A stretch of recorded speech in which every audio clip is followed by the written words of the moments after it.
But enough of this palaver. Let's get the show on the road. Got that right, Jay. You got that right. We don't need no free week. We just do our show, motherfuckers. That's what I say today. Well, God damn. Good thing we don't need one.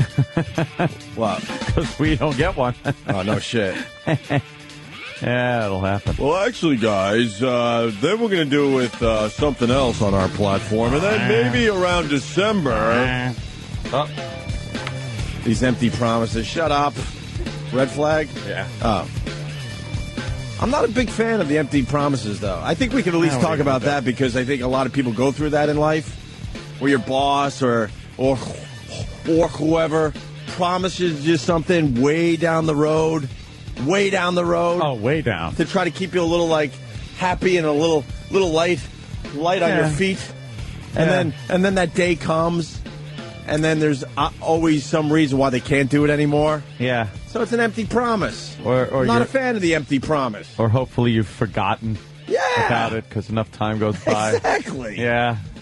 I just want them to know we're on to you, so shut up. That's like the parent saying, we'll see. Yes. Like, oh, I want to go here, or I want to do this. They go, oh, well, we'll see. Guess what? I'm too old for the we'll see. That means no. Yeah. Good morning. Opie and Anthony. Jim Morning. And another person dying from the swine flu here in New York City. Oh, my God. It's a pandemic. Well, we got epidemic. What is it? We got kind of demic. It's a demic. Some sort of a demic. We got a 16-month-old that passed away, high fever, goes to the hospital. Hour later, dead. Wow. Dead. Oof. Just a bit of a panic in this city. Yeah. No, what is interesting? You know that 9 Rikers prisoners have it? Really? How the fuck did they get it? Maybe a visitor. They're contained. Maybe some awful visitor. Don't they talk through glass and push their tits against it and go, oh, Billy? They're pretty much contained. You're right. Yeah.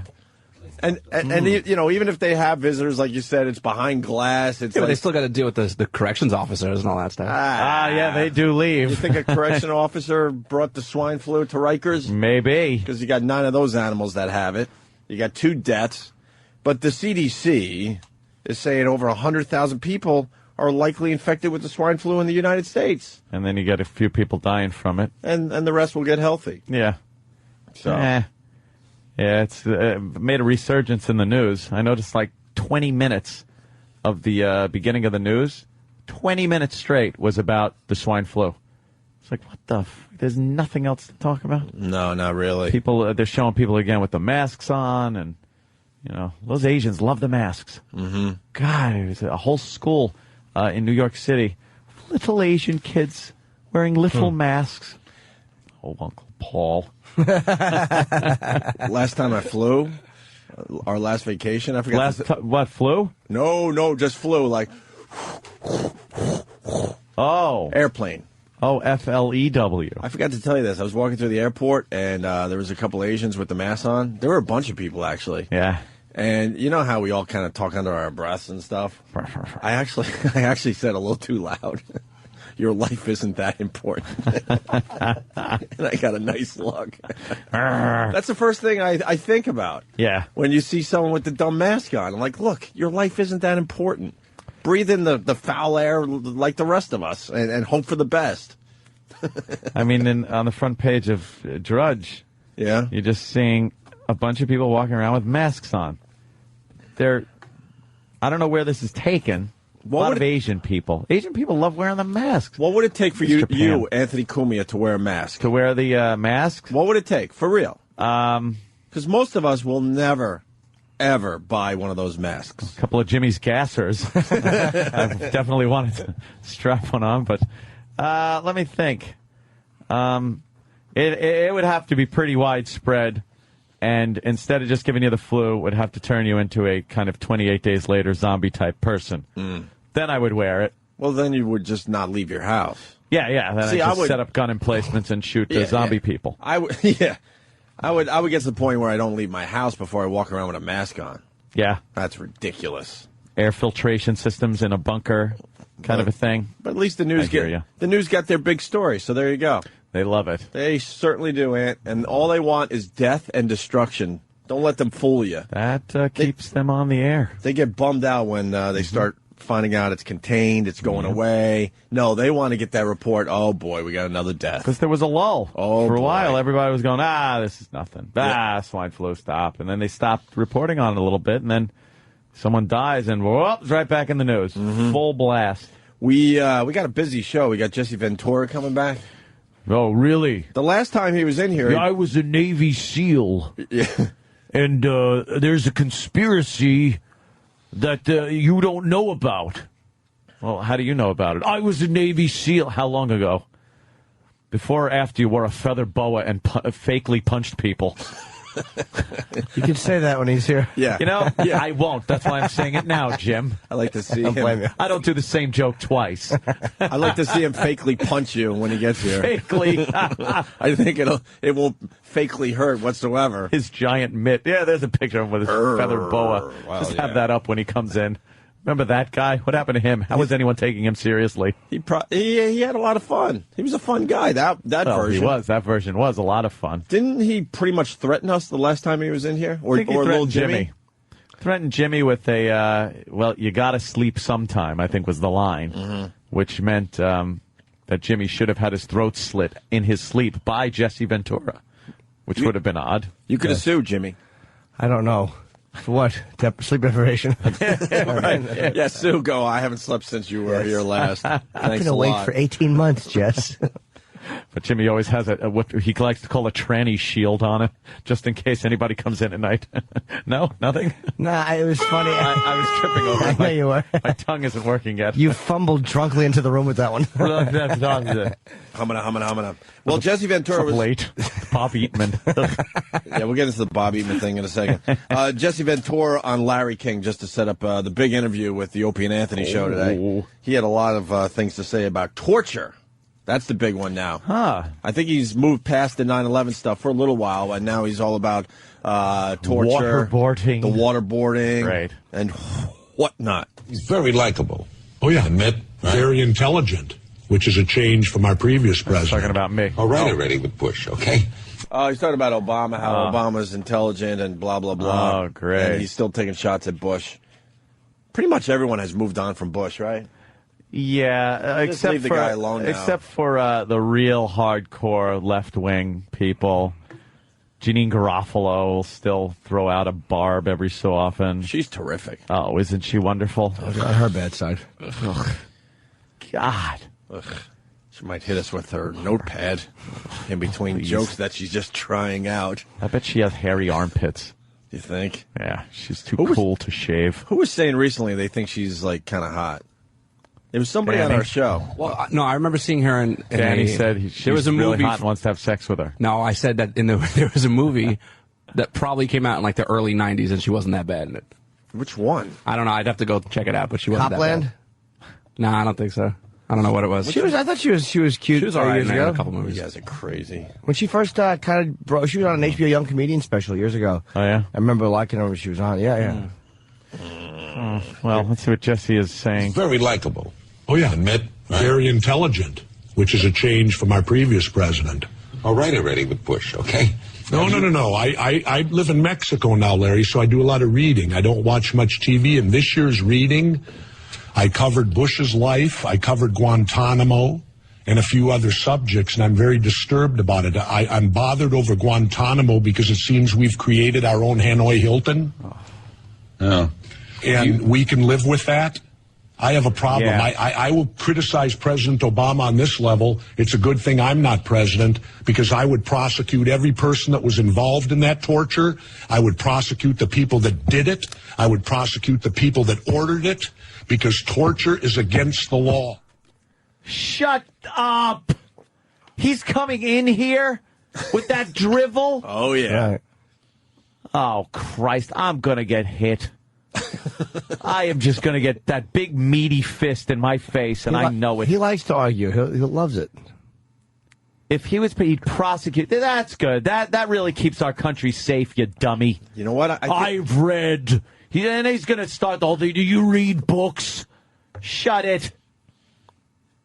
I live in Mexico now. Good. Stay there. Save it for when he gets in here, my friend. No, I'm saying it now so I don't have to say it again, and I have the excuse that I said it already. All we should talk about is his movies. Yes. Nothing topical. That's great. You know, you were fantastic. How was that machine gun to hold in Predator? Was that heavy? Was it a prop gun? Mm-hmm. Hold on a minute. We got a very good question coming in from Greg on Long Island. Greg? First laugh of the morning from Greg on Long Island. Go ahead, Greg. How you doing? Good. So now you're standing out in front of Larry King's studios like a pack of wild dogs. They're taking my guests. That's where you're getting them from. I can't stress the nonsense that we have to deal with. The complete nonsense. It's hysterical. Howard actually said that we're standing outside his studio like wolves stealing his guests. Stealing the guests. And we have to sit here and just listen to this nonsense. Nah. We call it nonsense. Ugh.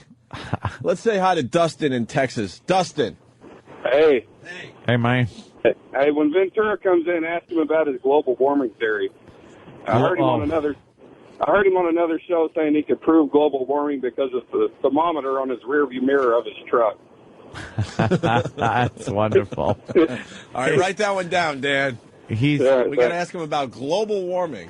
Is it a gag? Is it a bit? Is it a work? Oh, no. What's he doing? What's he doing? It's a work, right? Vince is going to hire him back as the kooky politician guy that gets in and hits people with chairs. No, he said when he sits in traffic, his thermometer on his rearview mirror goes up, and when he goes down the road, he goes back down. So that obviously proves that global warming is real. No, it proves that when you're sitting in traffic on pavement, that the ambient temperature around your vehicle will rise. It's like if you walk. I got it. Listen to this guy. He knows it all. You son of a bitch. It's like walking on on grass as opposed to walking on blacktop. Mm-hmm. It's going to be warmer, but it doesn't mean you're warming the entire environment. You got to get him to spit that out because he believes it. I mean, he was serious. He was dead serious. All right, cool. You could go to a pristine part of the world that is untouched by human hands, and certain parts of it over maybe a meadow, the temperature will be cool. Certain part over rocks that the sun are beating on will be warmer. It's just the way it is. What is he talking about? How about we start with New York City? In the summertime, it's way hotter than in the suburbs because that heat's just bouncing off all the global warming. All the it's concrete, ambient temperature around structures and things like that. It's not changing the environment's temperature or on a global level. All right, Dustin. Thank you. All right, thanks. Okay. And then Jesse had this to say on Larry King. Now we're into the waterboarding thing. You were a Navy SEAL. That's right, and I was waterboarded. So I know at SEER School, Survival, Escape, Resistance, Evasion, it was a required school you had to go to prior to going into the combat zone, which in my era was Vietnam. All of us had to go there. We were all, in essence, every one of us was waterboarded. It is torture. Now, what's it like? It's drowning. It gives you the complete sensation that you are drowning. And it's no good because I'll put it to you this way. You give me a waterboard, Dick Cheney, in 1 hour, and I'll have him confess to the Sharon Tate murders. Hell of an allegation he's making there. That's pretty funny, though. He didn't say the Manson murders. Yeah. He was waterboarded. He said it himself. It's the sensation of drowning. He's not. He's alive. Mm-hmm. I don't think anybody died during the waterboarding that the CIA did to these criminal fucking terrorists. What is with this guy? Some people just want another 9/11 type scenario, I guess, in this country. They've completely forgotten what September 12th was like. They've completely forgotten what it was like to sit back and go, did that really happen yesterday? Or was that like fake? And then you realize, no, my God, that really happened. Well, now we have to do something so that never, ever happens again. The horror, the feeling of helplessness that you felt watching the buildings collapse, the Pentagon get hit, people on a jet plane crashing into the ground and into buildings, the horror they must have felt, the sadness of an actual attack on the United States. People just fucking forgot that. They just all forgot it. Waterboarding, I would prosecute every single one of them. Shut up. Why?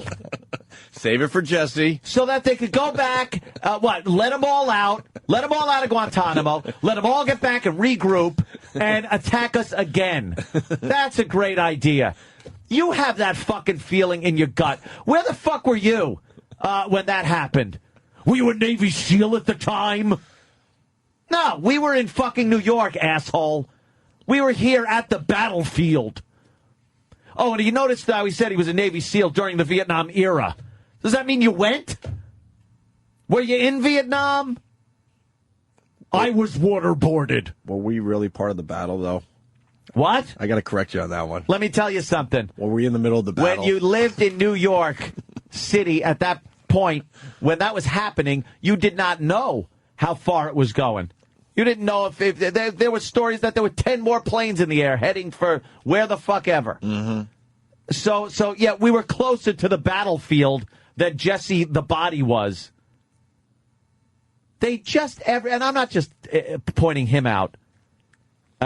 He's just one of a lot of people that have just completely forgotten what that feeling was. We need that feeling back. We need to take these people, maybe take a couple of family members and kill them in horrible ways so that they can feel that awfulness that you had, that violated feeling that everyone had on September 12th and onward a couple of years until people just fucking forgot it happened.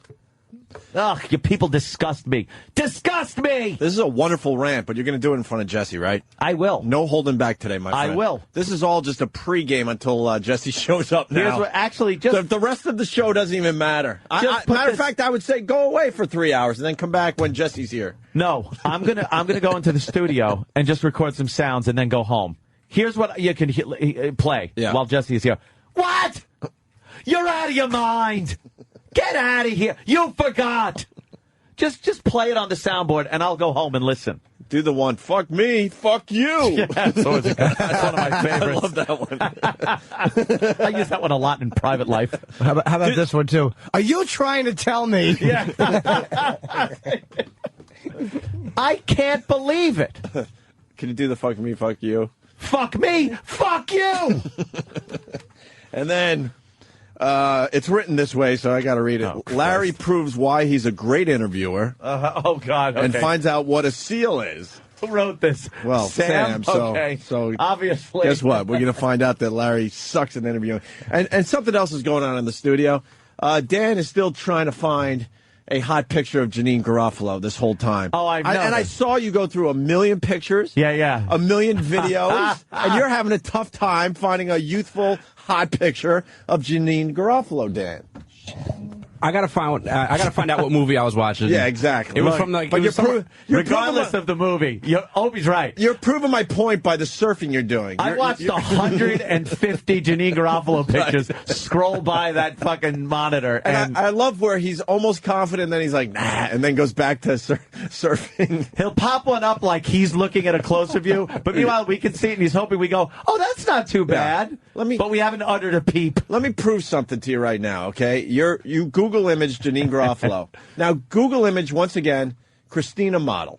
Right. Yes. All right? And watch how easy it is to find a hot picture of Christina. There's one. Boy, which one? Well, there you go. First one. It was the first one. There you go. Yeah, but I'm not saying that Janine Garofalo is like the hottest thing I've ever seen. And I wouldn't go as far as to even say that like I think she's like sexy. I'm just saying there was a scene in a movie from 15 years ago where she wasn't despicable to look at. Is that what you're saying now? Is that the point you got to? Right. Danny's at the point now. He's like, yeah, there was this scene where I wasn't vomiting looking at her. Well, no, because it was that time. It was the early 90s. I had a thing for Kennedy and like Lisa Loeb, and she kind of had that same look going on at the time. John F. Jr. He was dreamy.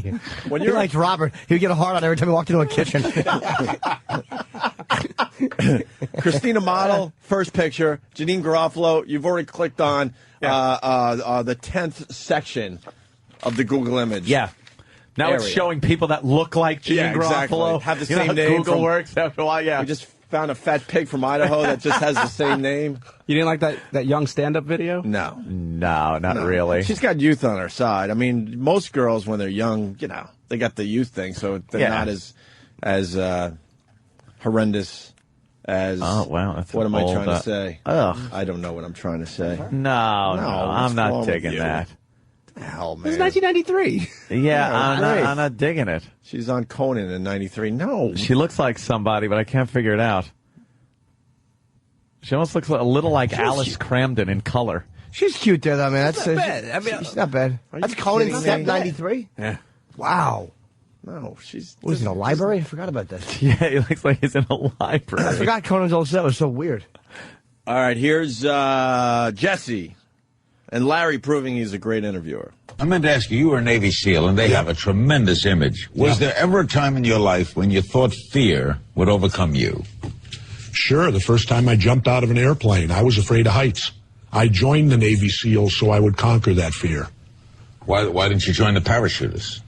The what? The parachutists. Because I was 18, and at that time you joined the military if you wanted If you were to. fear of heights, you could join the Air Force, be a paratrooper. Air Force. Well, I was a paratrooper. Oh, they tell you that's part of the Navy SEAL training? SEAL means sea, air, land, Larry.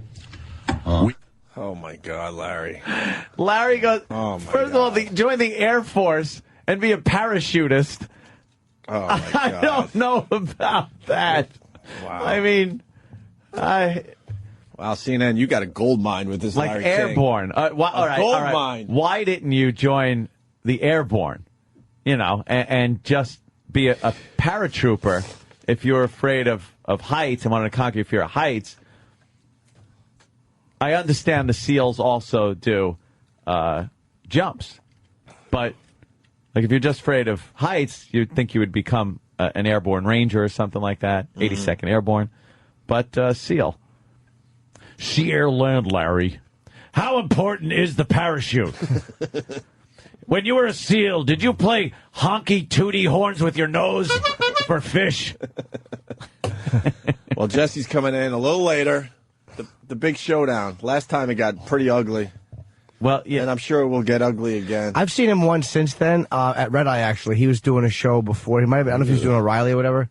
But, oh, no, he was interviewed by Gutfeld on Red Eye, actually. And I was on the panel, and we just said hello, and it's pleasant. Yeah. Hello, idiot. Wait, you were on the same show as him? No, but the way it works for Red Eye is like I'm the guest that sits next to Greg. So when a guest is brought in for an interview, I leave for that segment. He takes that seat. No, gotcha. And then I come back in after. But we saw the shit in the dressing room. Wow, Greg didn't know what he had in front of him.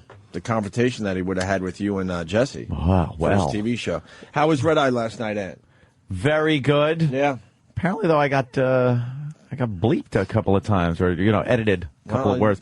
Usually with some type of pornographic reference. Yeah? Yeah, That happens. I guess they're getting a little nervous. That only means that Greg's show is becoming more popular. Yeah. To tell you the truth, because when that show first started, anything went. True. Anything went. We know how that works. Mm-hmm. You listen to some of our old terrestrial radio stuff, and you're amazed that it ever made the air. It proves we never had a boss. Yeah. And apparently, a couple of lines got bleeped. It's amazing to me what they get away happens. with on Fox News with that show, though. It's like, even though they beep some stuff, but they actually, considering you're on Fox News. Oh, I know. Yeah, that is very... They're pretty lenient with a lot of... Yeah, you're not going to see that on, like, CNN. Yeah. Something like... I said pussy lips and got away with it. Are you kidding? Yes. He's so lying. Look at his eyes. Of course I'm kidding. I was sitting there shocked for a moment. Jimmy's becoming a good actor. I know, No, Jesse's he's not. I'm waiting for Jesse when he comes in. I'll act.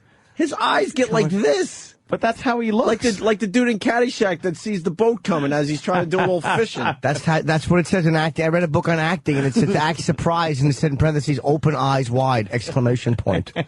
That was the whole lesson on acting I think surprise. you might be a little tired today, Ed. That one was an obvious tell. Maybe I am. I would love to play some Hold'em with Jimmy. Why? I'm actually I'm bluffing.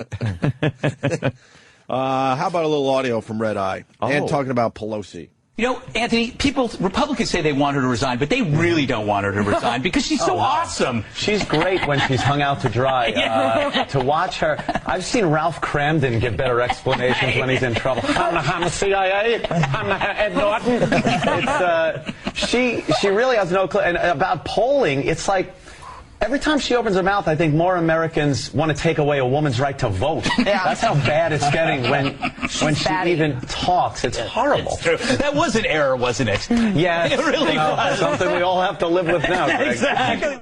Who are you on with? You know.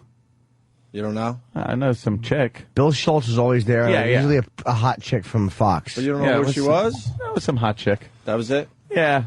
One of the... Janine Garofalo from the 90s, I think, was on. Brian in Florida. Janine Garofalo was hot in Reality Bites. Is that the movie you're talking about, Dan?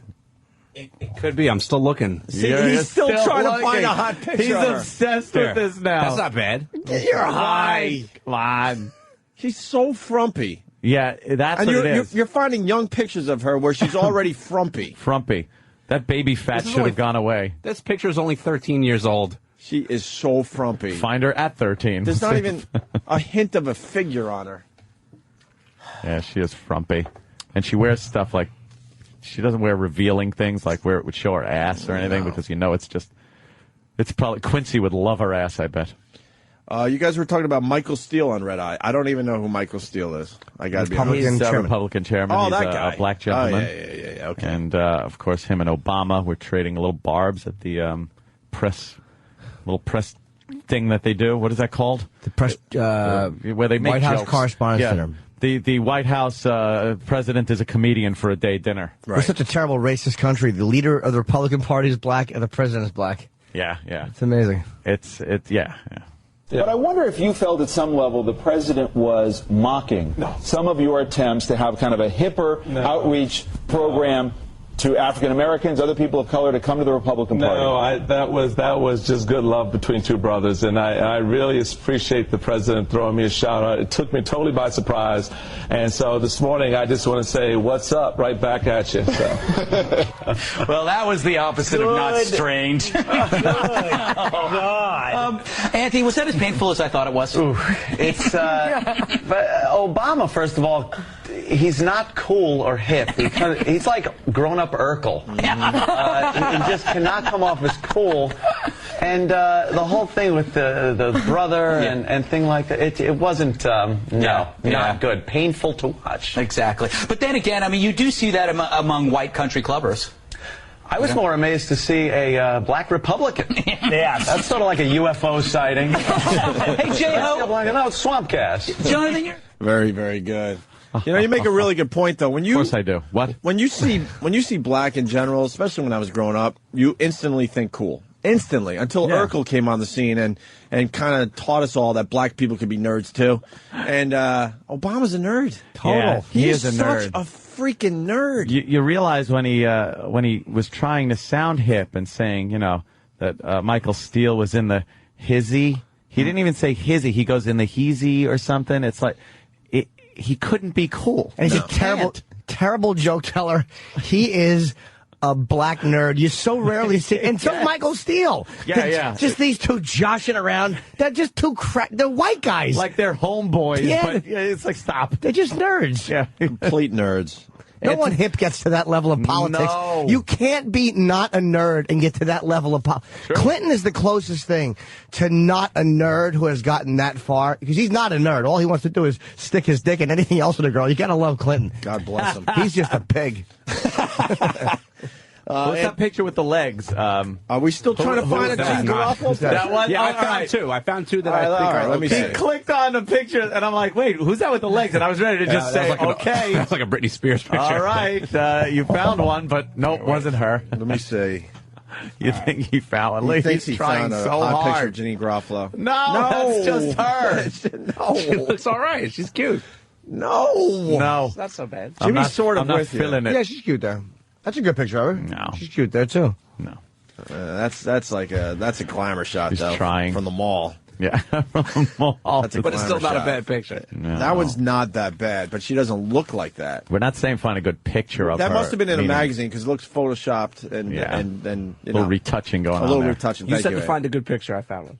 No, we said find her when she was cute. That's different. True. You can find a good picture of the Elephant Man. You can find a the good right angle. You can find a good picture of Ellen Next to a DeGeneres. rock. You can find a good picture of Ellen DeGeneres if she's in a magazine and they could do all that retouching shit. All right, slow down. Find just a basic natural picture of Janine Garofalo looking cute or hot. We said hot, now we're down to cute. Ugh. Ant talks about kids being neighborhood spies in England, gets dumped out. What the hell is this about, Ant? I don't know the story. Apparently, their local governments are hiring children to rat people out for littering and environmental crimes, watering their lawn when they shouldn't, things like that. Smoky cars, they're taking down people's license plate numbers. Little rat kids wandering around, yeah. Anthony, I don't know about this. Recruiting kids to be the eyes and ears of their neighborhoods, I guess that teaches them to be law-abiding, but to me, it teaches them to be little rat thinks. Yeah, it's 2 words. Yeah, I'm thinking that's in their future. I don't know. Who can't bribe a kid, though, at some point? Depending on the age, candy, porno. Yeah. I could be bribed. Candy/porno. The truth. Yeah. Porno, as they call it. Wow, what do they dump out there?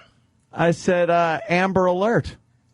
I was, if a kid rats me out, there's going to be an Amber Alert in their future. And what's wrong with saying that? I don't know. I didn't think Amber Alert was something that would, You're sort of going like kind of mafia, but they're younger kids, where people just disappear. It's a joke. I'm not going to abduct a child for ratting me out. But if someone rats you out, a joke. You in some cases you disappear. Yeah. Exactly. But if you're a kid, then the disappearing would lead to maybe an Amber Alert. Amber Alert, So right. What's wrong with that? I don't know. Maybe you can't say Amber Alert in any sensitive? context. I don't know. There are rules that I broke the rules. What a weird world we live in. It really is. We got more of Anthony on Red Eye after the break. Goodness. We got Jesse Ventura coming in. That's right. I was a Navy SEAL. It's going to be a big showdown. Big showdown. Oh, God. Also, Dana White's in town, huh? Yeah. UFC guy. Have we ever seen him live? I have. I met him in Vegas, but he has not been in, no. He's just done phoners with us, Always on the phone. Be funny if it's just a mouth that comes in, there's no person attached to it. Maybe funny wasn't the operative word. Yeah. Horrifying might be. Wouldn't you just scream? It would be something. Ah! It's a mouth. I would. And it's always cool when you're bombing and somebody else decides to strap the plutonium to their chest and jump in. I wanted to jump in and try to save you. I appreciate it. You threw yourself on the grenade. We both ended up.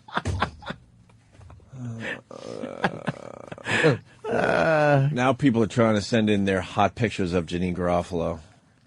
We might have to give up on the bit, Dan. He's trying. Look, he's looking. This is Pierce. He's usually good for one. Yeah. We'll see what he comes knows up with. the deal. Let's see. Oh, you put an extra thing in there, Dan. You put an extra thing in there. I don't know. As he tries to find that link. Also, the studio set up, making the space feel very, very small. Duff McKagan coming in and playing some tunes for us. A couple songs, and we'll talk stocks. Because he's all about that these days. Janine Garofalo. That's about the best one you found yet because her face looks thinner. She's smiling. She doesn't have those ridiculous glasses on. And her hair is sort of done. Her hair's greasy still. No, it's sort of like, But it's not like... It's long. Usually. It's long. It's not short, dykey cut. I'm a fan of the natural look. Enough of the dumb glasses. You're not proving anything with your stupid That isn't a glasses. hideous picture. It's not bad. It's all right. To be honest with you, it's not a bad picture. I don't Case have closed? No, I don't have a boner.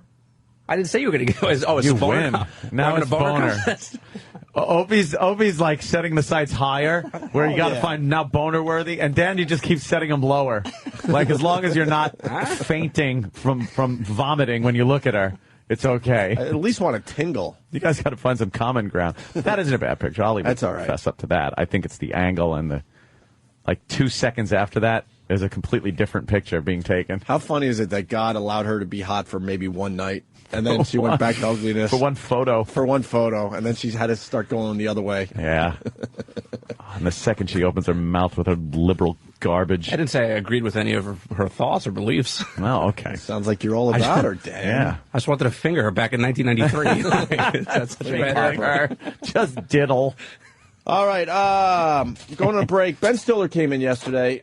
What is it? The museum movie opens Friday. Night at the Museum 2, yeah. Yeah, about the... Ben Stiller was responsible for 9/11. Shut up. Can't wait till he gets in here. Everyone's involved in some conspiracy. Only he knows everything. He's the only guy that has this insight. You try to even discuss a point, an opposing point of view with him, and instead of just discussing it, he'll try to turn, and watch, this will happen. He'll try to make it that you're stupid, you haven't read what he read, you haven't been a Navy SEAL, so you're in no position to even argue the point with him. You're going to say this to him, right? No. Come on, you got it. Crazy? Insane? The guy's a madman. I've read a lot of the same books he has, and he's just misrepresenting them. All right, we're going to have some fun with Jesse. You know what you could do, Ant, to get ready for the interview? Duff McKagan soundboard, you could push that closer to you just so you have some, protection between you and Jesse. I could do that so he can't... Start building your protection now. Yeah. We'll find some stuff. We could pile up the couches around. Got to sleep sometime. I hear him, but I don't know where he is. You're just behind this wall of stuff. Maybe when Jesse goes to punch you in the face, you could jump over there and sing Mares Eat Oats and Does Eat Oats and Little Lambs Eat Ivy. He was bombing and I wanted to stop it. Wow. I couldn't. Okay, faggot, what's next? I'm going to remind Jesse that some people never got over their fear of heights. The people that had to jump off the top of the World Trade Center. They didn't get over their fear of heights by going to SEAL school. Well, you could thank George Bush for that. Yeah, exactly, because they were in on it. Shut it! Right to his face, right? No, I'm saying it now. I think you're brave enough. Once he gets here, I'll say I loved his work. And no, I think you'll get riled great, up. And I think he's fantastic. You'll get riled up. Anyway, Ben Stiller was in yesterday, and he surprised us. We were just kind of killing time looking at some real good porno. All right, yeah. and he just walked in. Yeah, they just walked him in the door with no fair warning, and we were perusing some pornography. He's one of the biggest movie stars. And all of a sudden, we're looking at porn. Big wig in the industry. And we look up, and there's Ben Stiller going, what the fuck are you guys doing, basically? Yeah. And this is how it went down as we go to break. Opie and Anthony. Good morning, everybody. Alla. How are you? Wunderbar. You good? Good. I'm plugging. I want to plug this gig I'm doing this Saturday with. Do ya? Oh, that's not nice. Leno and Bob Saget. It's a benefit for Tom Hanks' charity. What? Tom Hanks' charity. Jimmy, go for real. It's a really good one. Yeah, it's. I'm just a dick. It's with Jay Leno and Saget and Adam Carolla and Jeff Ross. Damn it. I can't fucking get a ticket to fly to L.A. You should check other airlines. And it's my birthday this weekend. Ooh. Kenny's like shaking his head like, tough weekend to fly, Memorial Day weekend. Ain't happening, you should have, GH. It's in Santa Monica. Thought of this 2 weeks ago, GH. Yep. I would love to go. I don't know. It said Carolla and his wife's, like, they have land. And they're doing the event on the land. I don't know where. And there's a big band playing, too. Someone said the Foo Fighters, but I don't know if they're actually. Wow. If they got them. That's a big How long would a train take? Maybe I'll jump on a train. That's actually 40 minutes longer than most flights. The Old West? What are you doing? A choo-choo. Choo-choo. They're actually trying a new mode. Because all these years that they're going to get planes going to space. Yeah. Because they'll be able to just not have air resistance. But now they're saying that the way to do it is to burrow. So they're thinking of, like they have something go 20 feet underground and then burrow cross country. This Just sounds like an idea. a worm. Sounds like an idea from Ted. Yes. Is Ted on board early on this one? Ted's too tired, Okay. He's too tired to think about things like that, but he's inventing all the time. Sure is. All right. Sam just ran in a great story. It's in the paper today. Yeah. And he got audio, so this is a good one. Vince McMahon is such an asshole, and I mean that in the nicest way possible. Of course. We love this guy. There's a lot of controversy because Raw is supposed to be in Denver. Mm-hmm. I think this weekend. I'm not really sure. Sam's coming in. Sam knows all about wrestling. And he booked the Denver Arena, whatever the hell it's called, months ago, the Pepsi Center. And the problem is the Denver Nuggets are still in the NBA playoffs. So now basically the owner is saying, look, could you, do the right thing, cancel your Raw thing, because the Denver Nuggets need their stadium for the NBA playoffs. Mm-hmm. Vince said no. So now there's this whole thing. They don't know what the fuck to do. Right? Yeah. Well, why would he say yes? Huh? Why would he cancel Raw? Because that's like the nice thing to do. Raw is not a nice show. It's but they don't. Raw doesn't own that stadium. The Denver Nuggets pretty much have precedent over fake wrestling. Vince has probably already counted the money that he is making by doing that show. So are they going to pay him? Yeah, that's what, they don't. There's no proviso in the contract that says if they make the playoffs, you can be in this arena. They need the arena. Raw's been on like every Monday since 1993. Wow. By the way, what fucking assholes in the Denver Nuggets gave away their stadium when they could possibly need it in the playoffs? Yeah, they didn't believe in their team. Wow, yeah. really? Talk about not this was having months confidence. Ago. They didn't believe, and they're like, "Fuck that! We got to, make money from our stadium." Not only that, but they didn't sign the contract. I'm sorry. Who's talking? It's Travis in the other room. Hi, Travis. I was frightened. Are you on the air now? Yes. Okay, what are you saying? They didn't sign the contract till last month, on the last day of the season. Yeah, they agreed to it in August and signed the contract in April. And in April, they knew they had a pretty good basketball team. But they signed the contract anyway that said, yeah, here's the arena. So I know that Vince McMahon doesn't own the arena, but on that Monday night, he owns the arena. So we got Vince on ESPN? Yes. Going after who's Stan? Probably the owner. Yeah, he's the guy who owner owns of the Pepsi Center? The Pepsi Center. And what's the latest right now at this hour on this situation? Quite frankly, it's my view that Stan Kroenke should be arrested. He should be arrested for impersonating a good businessman. Because he's not a good businessman. It's not good business when you throw the WWE out on its ear when, in fact, there are no tentative dates, no provisions in the contract that allowed him to do that. That's not good business, and it probably won't be good business if the team and the coach has to rely on the management of Stan Kroenke's management. I don't like their chances of going too far in the playoffs. Wow. You know what? What? If Vince's limo blows up, and he's in it, at least now we'll have a suspect. You think it was Kroenke the At whole least time? now we'll have a suspect, because last time we just didn't know who it was. Well, it turned out to be he did it himself. Yeah, but at first we didn't know. We didn't know who it was at first. We had no. The special investigators were involved. Oh, Yeah. it was a catastrophe. It was crazy. But now... Oh, better watch let me Vince, tell you. because Vince is always involved in some shady things. Lights are falling on him, TVs, whatever it is. His cars are exploding. Yeah. Now at least we have a viable suspect if anything should befall. Well, this is how Vince is going to handle the situation right here. Do you plan on being in Denver next Monday? Our trucks are rolling. Tomorrow they're rolling and they're headed to Denver. There are going to be 2 events, I suppose, that night at the Pepsi Center. And now, we've already known that this was booked last August. The contracts were signed in April. Who made the mistake here?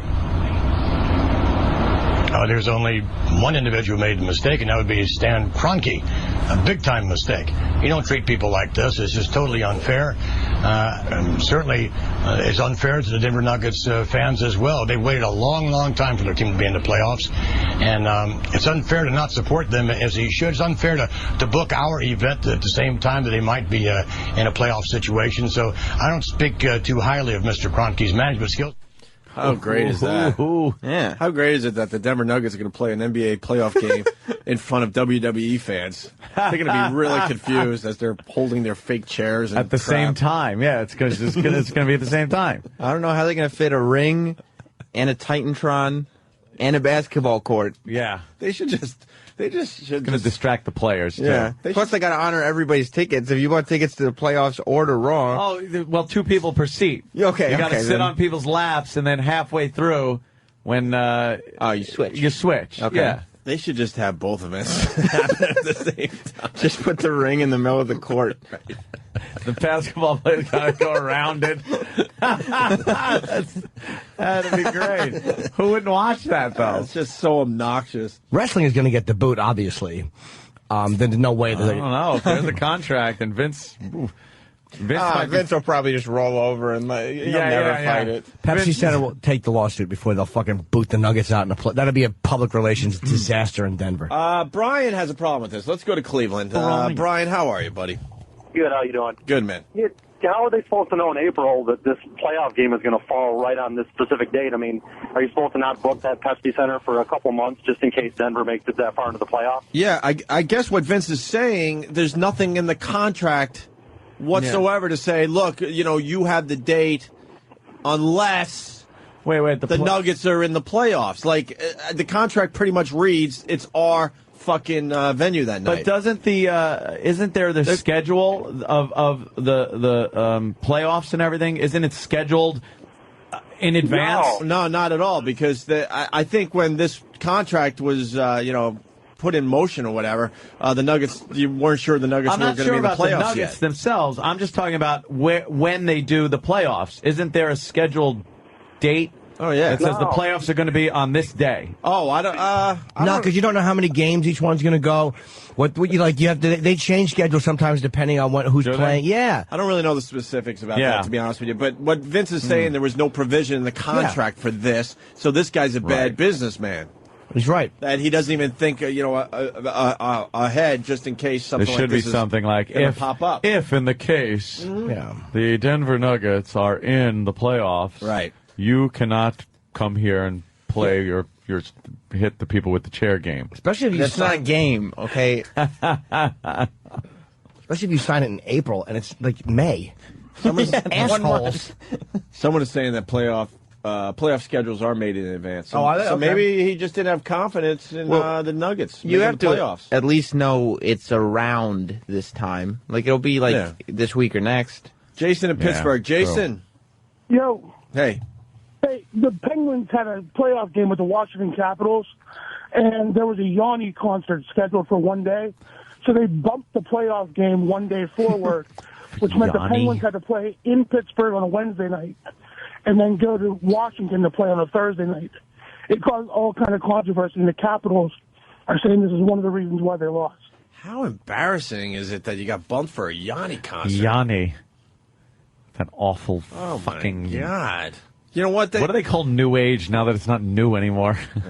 It's just it's old age. It's called auditory cum. You know what, man? You'd look really good if Vince backed wrestling out and just took the next week and got some extra money from this guy. I'm sure that's what would probably happen. Like, fuck that. No way. No way. That ain't Vince. He's going to force No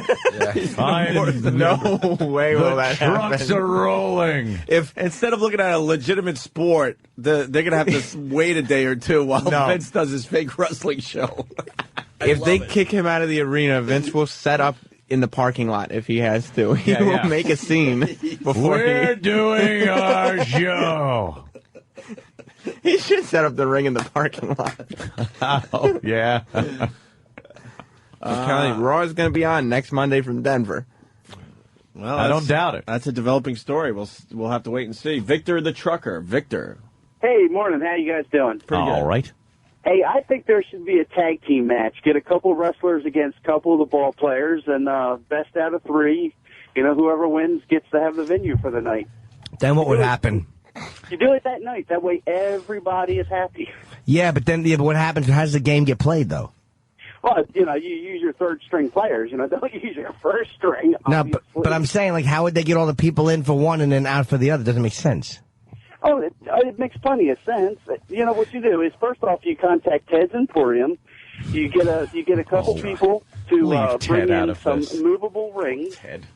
You know what? That was a good joke. You guys screwed it up.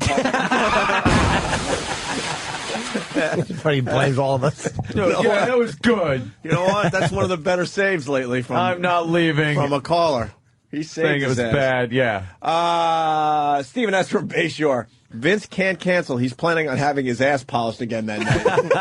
That's very important. Imagine the Nuggets are sitting home with their arms crossed, pissed as they're watching Vince get his ass polished in their stadium. Polish my ass by a guy in a Nuggets jersey. Yeah. That's he'll do something like that. They changed to TV PG, so I don't know if there'll be any more ass buffing in the near future. Vince. You didn't tell me this. Jake's got more info on the Vince audio. Jake in North Carolina. Hey, guys. Hey. On SportsCenter this morning, they go back to Vince for like a quick 10-second little quip, and he's holding up a Lakers jersey. Oh, God. Yeah, he did do that. Nice. Thank you, Jake. All right, guys. We'll see what happens with that. That's a big story. Yes, developing. So, Red Eye. Oh, right. Back to the Red Eye thing. Yeah. I heard Super Agent Bob Eatman went. Super Agent Bob Eatman went. So did our own Sirius XM's own Steve Blatter. He was there, as was Bob's brother. Why did Steve do that? Is he studying to be a mortician? And he wanted a couple of samples? Wow, could you feel the excitement in that trio? Wow. Yeah, they came up and sat in the chairs there, the audience section. Bob is a bore. And he's a nice enough guy, but he's a oh my God, bore. Did Steve think it was weird that he was talking left and right, and then he looked and he saw that himself was in the mirror alone, just looking left and right, talking to no one? Wow, look at that. You're finding pictures of everybody, aren't you, Dan? There's a picture of Art Garfunkel. That's Bob's brother. Oh, I thought it was Art Garfunkel. A young Art Garfunkel? Damn. And, of course, Bob. Wow, glamour shot. That's good. Eddie, let's shoot this fucker. Bob's wearing a V-neck shirt, sexily up against the wall. Yeah, he's leaning up against the brick wall all sexily and smiling. Hi. That shows off his cheekbones. Right, guys? I would like you as a client. Please invite me in. I cannot just step in your room. Don't look at the mirror when I pass. It might freak you out. Does Bob have makeup on for that shot? I don't know. His eyebrows are a bit on the dark side. Yeah. He has Bo Derek cheekbones, though. Yeah, look at those cheekbones on him. Wow. Looks like one of the photos that's hanging up at the Comedy Cellar. Yeah. It is one of those. Yeah. Like his name should be Bill Rayford. The comedy stylings. Yeah, the comedy stylings of Bill Rayford. That's like a 1989 headshot. Definitely. And he had 5 minutes of fame on some bad show that Yeah, he did like A&E's Comedy on the Road once when they shot him in with the Dakotas. Let's hear it, everybody, for Bill Rayford. Bill Rayford coming out on stage. He runs out, waves to the audience. Every joke finishes Hugs the MC. They're pals.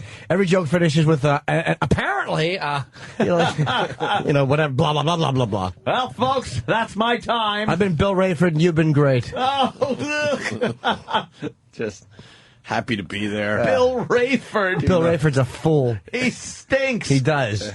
He wore fucking he'd wear the wacky comedian outfit of a suit jacket with a thin tie and very sneakers. Thin tie, right. Sneakers, looking why are they wearing that suit and sneakers, man? That's crazy. And Bill Rayford's big thing was a Columbo impression at the end of his act. I hate to bother you, but Thank you. You've been great. Yeah, I've been Bill Rayford, and you've been great. Bill Rayford. Oh, what an awful... The comics actually left the stage doing that, didn't they? That's how you know you're dealing with a nobody on stage. They go, hey, thanks, I'm Jim Norton, take care. That's because for years, that's the way you end your set. You forget that you end your set with saying your name. Yeah, because it's a habit comedians have. You want him to remember your name, man. That's our low self-esteem. No other performer does that. No one fucking does that. Actors don't do it. Musicians. Hi, we're Black Sabbath. Well, yeah, then again, I guess they do. So, That was just to get the people to go, So did they bore the hell out of you? Well, I had a couple of glasses of wine, so that made it a little more tolerable. As we sat high above Times Square. Yeah. We just talked about Red Eye and, the industry. Talked about the industry, man, the shape of terrestrial radio. And was it weird to see Bob's wine radio. coagulating?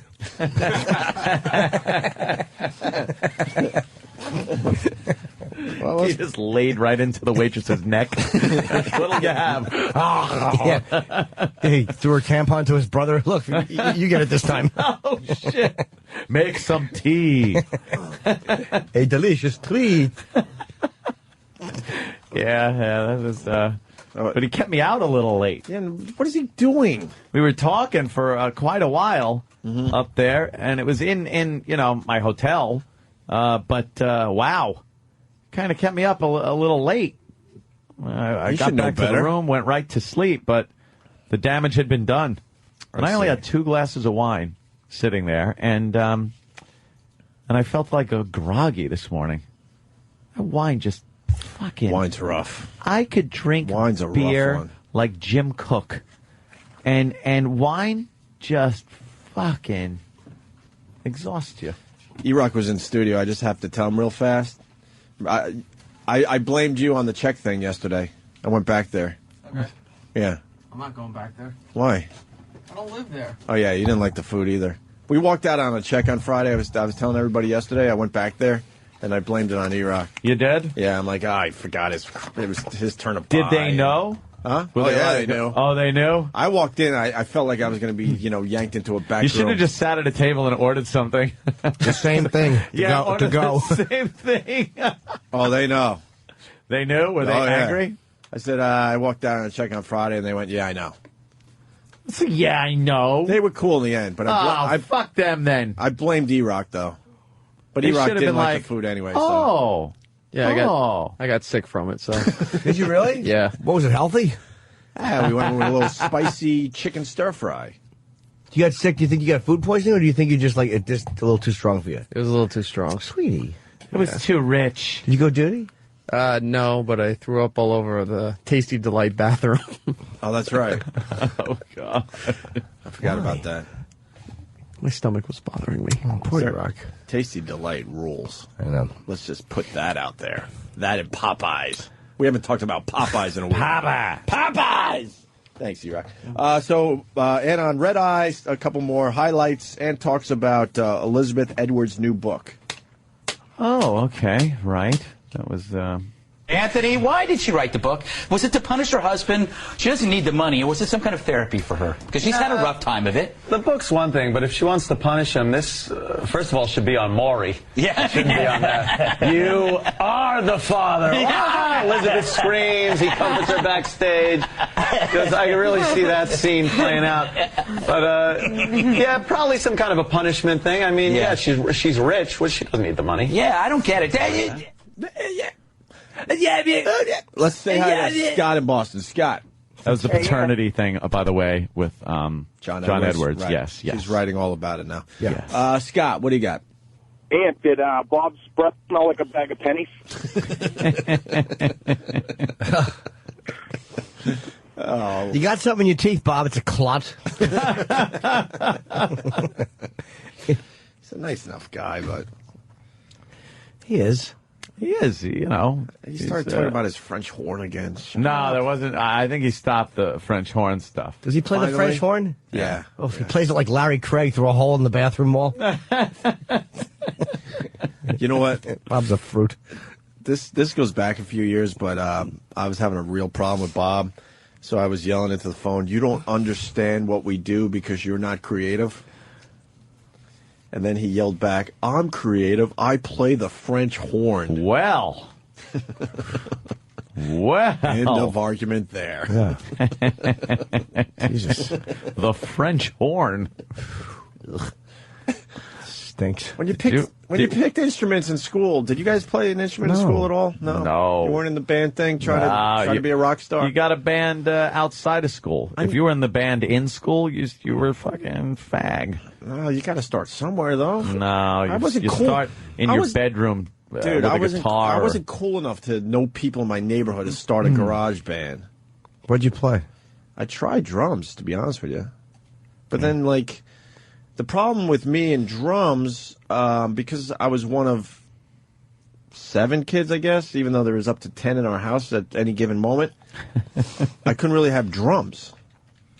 Because it was already just loud. It was already just a nightmare, just the house was just, It gets drum. So I had to play drums on like pillows, and then they got that piece of wood with the hard rubber padding where the drumstick would bounce up and hit you in the head. They didn't figure that one out yet, but you were supposed to practice on that. But it makes absolutely no sound. It's a little round rubber pad on a block of wood, and you'd go. No, you don't hear shit though. You hear a little. It's a tap. You don't even hear that. You're not. You literally. I can't even represent the sound it makes. Yeah. Just think really soft. Danny's got the shit. Danny's got that set over his house that it's electronic. So he puts his headphones on, and he's rocking out. And I mean, through the headphones, it sounds like a concert going on. That's cool. And in the room, you're just hearing. And sticks clicking together sometimes. It's not real skin. It's like a rim. It's like a mesh. They call it a mesh kit. It's actually pretty sweet. Yeah, and you know. We didn't have that growing up. I got to thank Bill Burr for that, actually. He didn't feel like shipping it out to L.A., so he sold it to me. No kidding. Yeah, pretty good price, too. Is there anything better than playing along to a really cool rock track? No, I hooked my iPod up to it. It's awesome. Yeah. I mean, I suck, but it's still cool as shit. Anyway, so when you picked up an instrument, it was like drums, guitar... Yeah. Maybe bass. Not the... But I had a friend that had he was the big stand-up bass guy walking around the school. Ugh. And then the tuba guys. What the hell are you doing? That's too much work. First of all, toting it around. When I went to band practice, I had a pair of sticks. That's it. Yeah. Kids are hauling around. When your instrument has to be on wheels, what are you doing? Yeah, if you need casters on the bottom of they're what called you casters? play. Well, they're wheels. Right. Casters are wheels, so in essence, we were both correct, Opie. All right. One dumber than the other, though. No, it's just the way it is. One dumber than the other.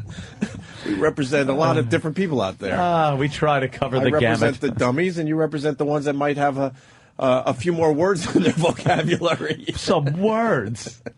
I try to have words. Fuck. Why the French horn? Thank you. Let's get back to that. You ever see the French horn case? No. Give me a French horn case. I think that's what he said when they're like, what kind of instrument? He's like, well, do you have anything I can carry in my asshole? My arms are busy. Look at how weird the French horn case looks. What the fuck? Oh, it's not straight? It's weird. No, that you look stupid on the bus. That is, you're getting beat up if you carry that. In all fairness, Bob played like an orchestra in, where was it? He tells us all the time. I keep forgetting. You listen? Transylvania. It wasn't in America. He was overseas. He was that damn good. And he looked like a young Dustin Hoffman when he was growing up. Ratto Rizzo. Don't call me Don't call me boring in my own goddamn house. Can I just be Robert? There's a picture of him in his house in L.A. where he looks like a young Dustin Hoffman. Hope he winds up like that, too, pissing his pants and then dying on a bus. On his way to Florida with a mail hooker. He's going to suck dicks at every rest stop to make food money. Yeah, terrible. Stephen S. from Bayshore, a big stand-up bass. Who did you go to high school with, Hope? The fucking Stray Cats? I had two friends growing up. First generation from Germany, and you would love these. From Germany. This is like Umpa band. What is it? The Simpsons? I'm trying to think. Norman and Martin. I shouldn't say their last name. Borman. They were twins, but they had a very German name. Yeah, and they were into weird stuff. Murderer. Norman Murderer. They were into ping pong, as in playing in ping pong tournaments. Tourneys. Interesting. They ranked in chess locally, and then they were like ridiculously good at these weird instruments, like the stand-up bass and like the violin. And their mom used to do concerts at churches for, the big organ players with the huge, massive 20, 30-foot pipes behind them. She was like a concert pianist on the organ. Concert pianist. It was the weirdest friendship I had because they were so not American. Back to Anthony on Red Eye. Yeah. We had. Ant talks about an Obama advisor calling Miss California a dog. What's this about? A dog. Some dummy was talking about his involvement, I guess, in the choosing of the first dog. and then made a comparison with Miss California. I just don't understand the Miss California thing. It seems so simple to me, but it isn't out there in America. She answered the question properly. Immediately. You don't have to agree what she... I actually don't agree with what she had to say. Neither. But I like the way she answered the question, and that's how it should be in America. They asked her something. She told the truth. She didn't attack homosexuals. She just gave her opinion on it because they asked her opinion on it. Yeah. And she was vilified for it because it was a politically incorrect opinion. It just amazes me. She answered the question intelligently. Yeah. But there's still an uproar. Yeah, she did a great job of kind of getting around, I think, the issue where she didn't sound like she was being homophobic or anything. It's just, this is my belief. Here it is. And that's that. And then what the fuck? She gets, like she was gay bashing. Yeah, you don't agree with her answer, so you go after her? Yeah. Like, I don't agree with her answer, but I think she well, I said it, The fucking Democrats and Republicans agree with her. Like, this is not just some conservative, religious, uptight issue. A lot of Democrats are against gay marriage, too. And all over the world, they're against gay marriage. And I think it's ridiculous. They should leave it alone. But it's not something that just a bunch of conservative, uptight assholes feel. It's one of those things that the entire world, as a majority, agrees on, even though I think the entire world is incorrect. It just amazes me. Whatever. But she had the nerve to give her fucking opinion, honestly, and it's amazing what babies people are. Kevin from Connecticut, a French horn case looks like a gay snail. Well, is that going to be a good visual? Not a snail. He just didn't have faith in snail, so he said gay snail. Yeah, had to put gay in. So you have to throw something in front of the snail. No, we're not that easy. So Ant's talking about the advisor that sort of called Miss California a dog. Hey, Anthony, it's not that this joke is outrageous or evil. It just doesn't make sense. Well, I mean, you can say what you want about Carrie, but a dog isn't one of them. No, and it got raves. Like, everybody was wow, just laughing. I didn't even know until you popped that picture up. I thought it was Governor Patterson that made the remark. Because you have to be blind to think that she's a dog. Yeah. That girl is gorgeous. Smoking. Oh, my God, I missed the obvious angle. Yeah, so they're sort of calling her a dog, and she's I kind of she's equated her with a dog, and she's fucking slamming. Wait, was she beautiful? Was he black, the guy who said it? No. Okay, you said Governor Patterson. Yeah, because I hadn't seen a picture of him. It was literal Jim. See, I was just saying it was, a blind guy. Oh. I was trying to pick a topical blind guy. Okay. Help me out with this. Bill. That's all. Bill Lance from his truck writes, welcome to the left, Opie. That's not a left thing. Man! I don't know what he means by that. If the Republicans would get a young, hip guy in there, I think I'd vote Republican. Simple as that. I was thinking about it again in the gym, what I believe in, and it all leans Republican. Just about everything. Yeah. Socially, you're like me. I'm more liberal socially. Right. I think the government should stay out of your fucking personal life in all aspects. Right. I agree with that. Including what you do in the bedroom. Wholeheartedly. Who you marry. Who gives a fuck? Yeah. I just hate both sides, to be honest with you. I think the system's flawed, but let's... Well, it is. What are you going to do? But Jesse will tell us differently when he comes in. Jesse will tell us ready for the big Jesse Ventura interview? How Obama is just the Lord and Savior that he is. How George Bush is the reason we have every problem that we have here in the United States. And how it's an inside job as far as 9/11 goes, and that's why the people in Guantanamo should be set free, and everybody that even worked there as a janitor should be prosecuted in some way, shape, or form, and we should just sit and wait for another attack by Muslim extremists that hate us. Yeah. You're going to challenge him today, I right? agree with you. You're going to challenge him? No. Come on. We'll build a wall so he can't get at you. No, I will indeed give my point of view, and I will call him out on his tactics that he uses. His tactics. I'm not going to fall for his, what I call, shenanigans. Could you do me one favor? Mm-hmm. When he goes into his rhetoric or whatever you want to call it, rhetoric. Just go, blah, blah, blah, blah, blah, blah, blah. No. Why not? Because he'll hit me.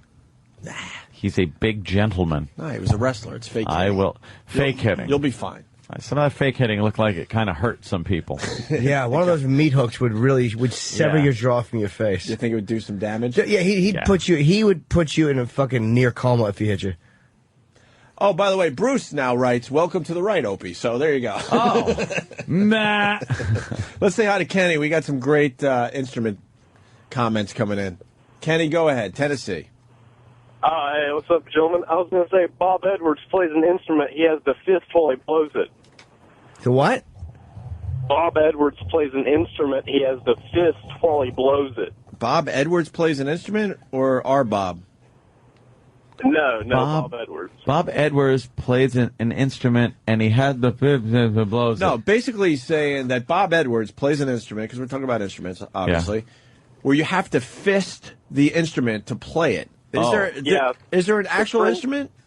It's a French horn. See, that's not Bob Edwards. That's Bob Eatman. Bob Eatman. Bob Eatman. Super agent. Yeah. Don't confuse Bob Eatman with Bob Edwards. Oh, well, it's sort of the same joke that they're both ghouls. So. It is. All right, so I got to give Kenny a little slack today. Bob Edwards is just a more competent agent. Do you really have to fist the French horn to play it? Yeah, you put your fist in the front. You lube it up. So you're getting your own spittle on your knuckles? Yeah. Are you? Yeah. You ever smell? Spit goes through that thing. You ever smell the mouthpiece? Oh no! Stop it. Of an instrument? No. How about the spit valve?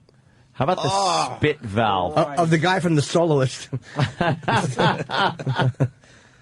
I'm punching out one. Thank you, sir. Can we hear the French horn, Travis? Do we have any of that? I don't know what it sounds like. It sounds... I cannot find any French horn music in here. I've been searching for the last 10 minutes. Dan? See, the master computer doesn't believe in the French horn. I love it. The spit valve. What instrument uses the spit valve? Most of your brass instruments. Most of your brass instruments use a spit valve. I believe certain woodwinds might. I'm not sure of that. What's a spit valve? There's an actual YouTube video of a girl playing a French horn. With a spit valve. No, she's showing you how to clean out the spit valve. How much spit Another good comes out of place it? to check is also on this side of the horn. You want to check your main slides here. You just take them out. You pull some of the piping out and just starts... She's shaking spit out of her French horn. She's cleaning her For French this one, what you want to do... Yeah. Why is it so remember twisty? To take the mouthpiece out because you're going to dump the whole horn. Why is it so twisty? Make a fucking line. You're like a child. I love you, There's Jimmy. no reason for that. You're playing intestines. French horn sucks. It's a great question, though. It needs the length. Well, you want to imagine taking And the different dimension, the slowly growing tube and that length to get the other way. At first they used to remember those big giant long horns that people also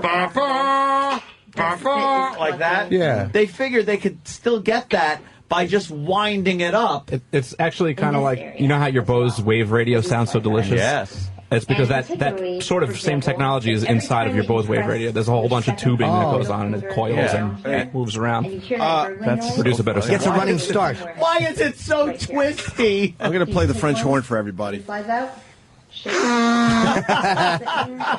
Oh, clean out your snot valve. I just did, my friend. Can this bitch play it?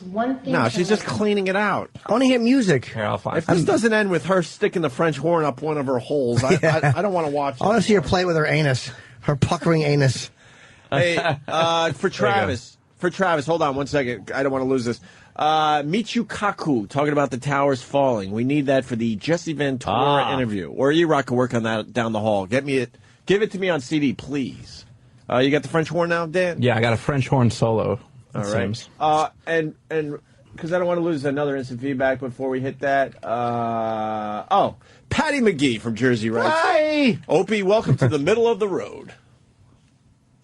Just go with the... That's the guy that, you're By the way, libertarian. Now the bit's over because there's no... Why? It's a good bit. There's only 3 things you could do with that bit. Welcome so to the left-leaning conservative. Right. Me and Patty McGee. Yada-da. Are we French horning Dan? Sure. All right. You ready? Oof. What is this? Sardis. Someone's saying that. By Vito. Look at this ghoul. This is in his Bob, kitchen. This is what Bob sounds like, pretty much.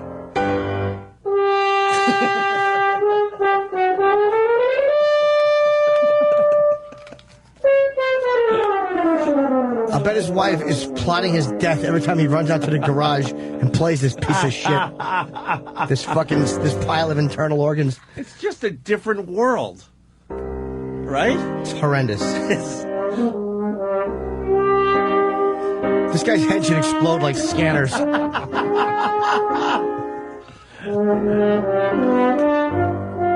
that is awful. The only thing that would make us better is if that was a shotgun barrel.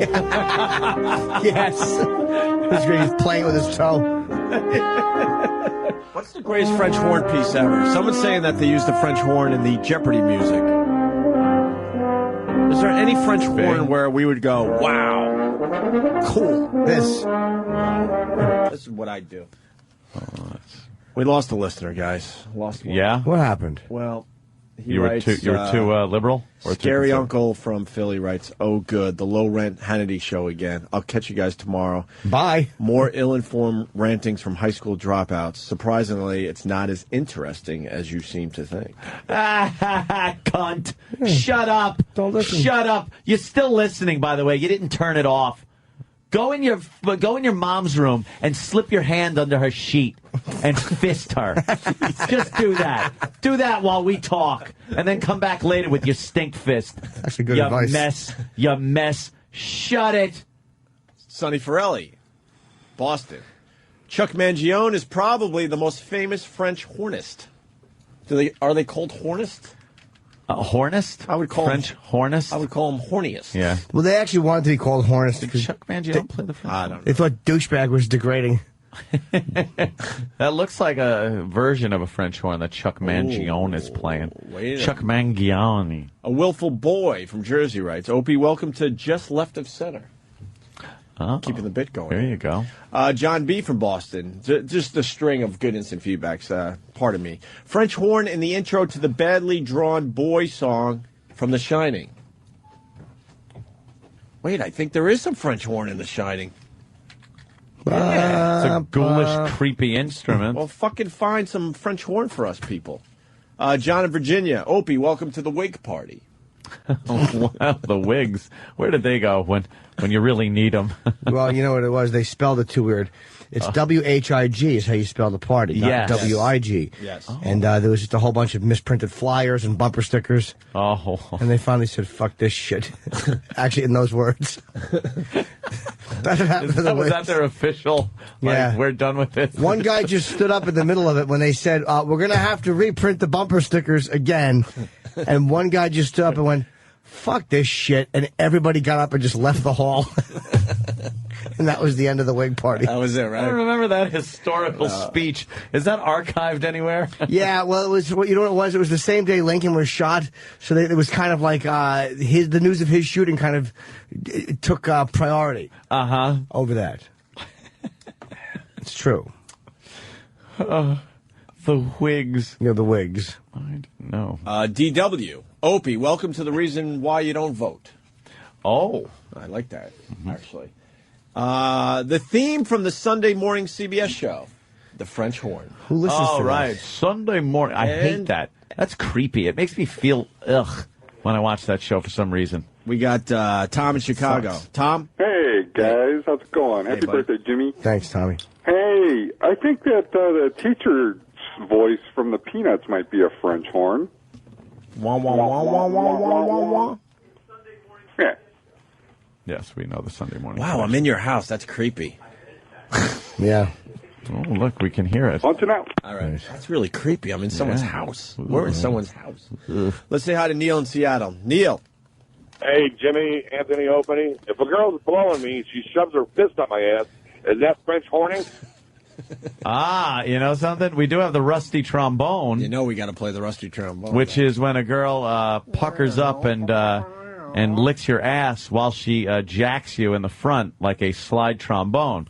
But if you do it the other way around and fist the ass while blowing, all right, I'm in. It sounds like, well, I'm not in to do it, unless, of course, you're gentle. But that does sound like a French horn.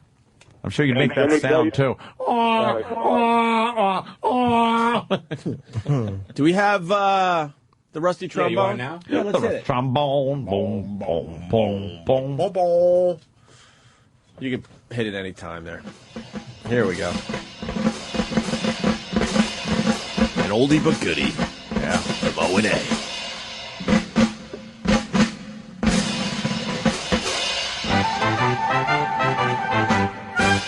A rusty trombone is best with the filthy whore. She'll reach around and get you off with her hand. All the while she'll lick your spot by your tiny balloon knot. Hope you didn't eat too much bran. A rusty trombone may not be moral. While I think this sounds kind of gay, I'd rather get some oral with the finger up my butt. But that's me, what the hell, I'm a nut. Come on, honey, start the music. Yeah, you play that well. That's so stupid. That was brilliant, wasn't it? Not only that, but it was also played on regular radio a whole bunch of times. And I just did some counting. There would have been 4 dumps in that song. Yeah. The word rusty trombone, they might have been dumped. You're right. They probably would have. They started, getting mad at the words that meant certain things. So Cleveland Steamer and all those you can't do on regular radio anymore. Hey, Ed, help me out with this one. I really don't know. Rob in Virginia. More info on the French horn. Rob? Yo. Hey. What's up, boys? Hey there, Rab. Half of the greatest soundtrack ever created is French horn, the Star Wars soundtrack. Oh. Ton of French horn. What, like Darth Vader's theme there? Or?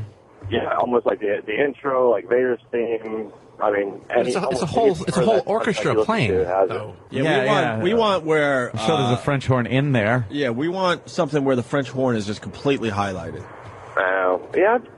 I can't like pinpoint it, but I'm sure if you kind of look for it, you can find it. All right, thank you, sir. Yep. Actually, Bob in New York might have the greatest French horn. Was it the theme song for Maud?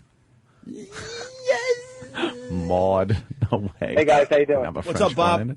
A lady could die with a freedom fighter.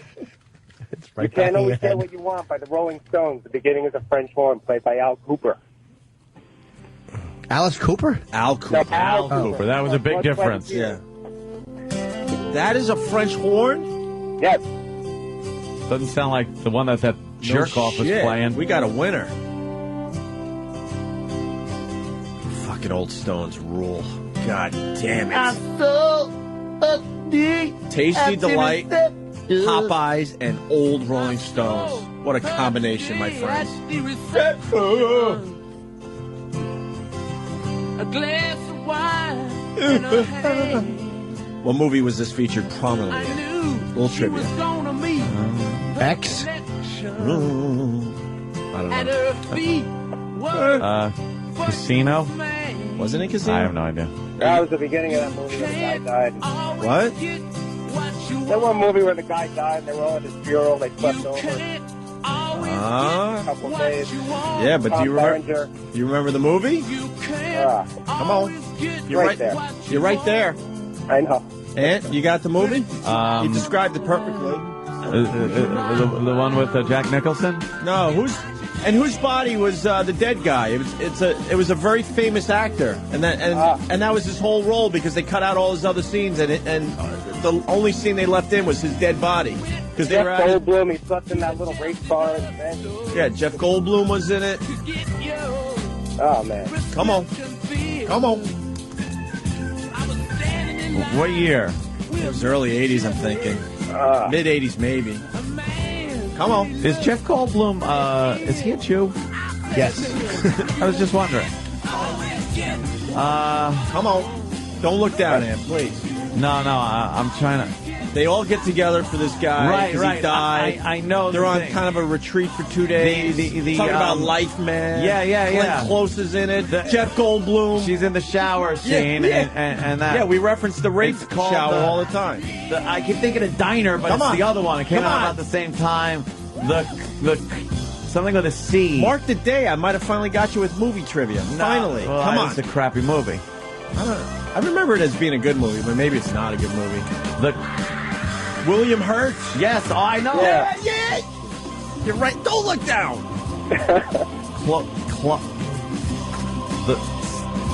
I gotta go through the alphabet. B, C, D.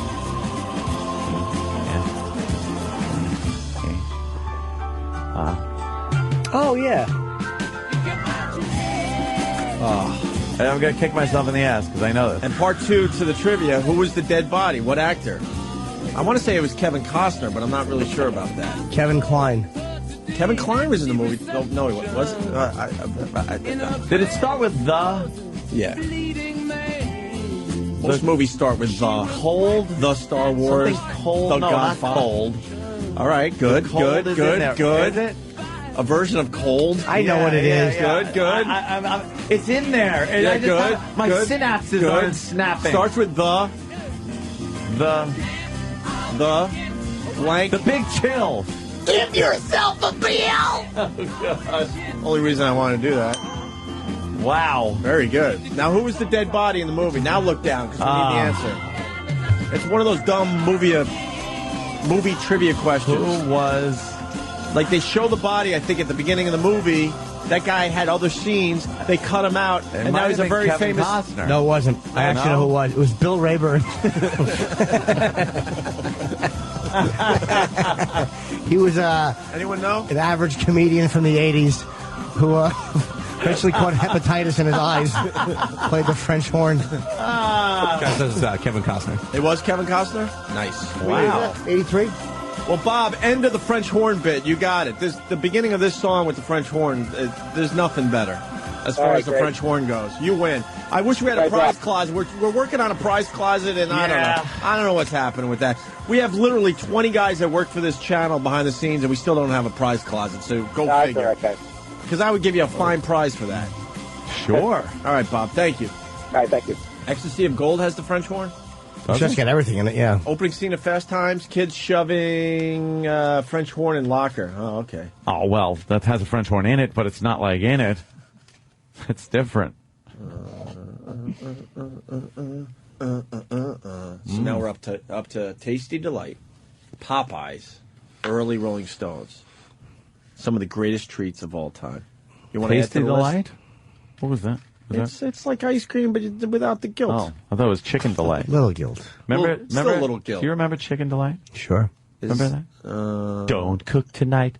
Call Chicken Delight. No. We deliver. I don't. That was on TV. What's that other chicken joint that everyone talks about that's healthier? Chicken full. Chicken fillet. Flurf. No, chicken, it's chicken cancer.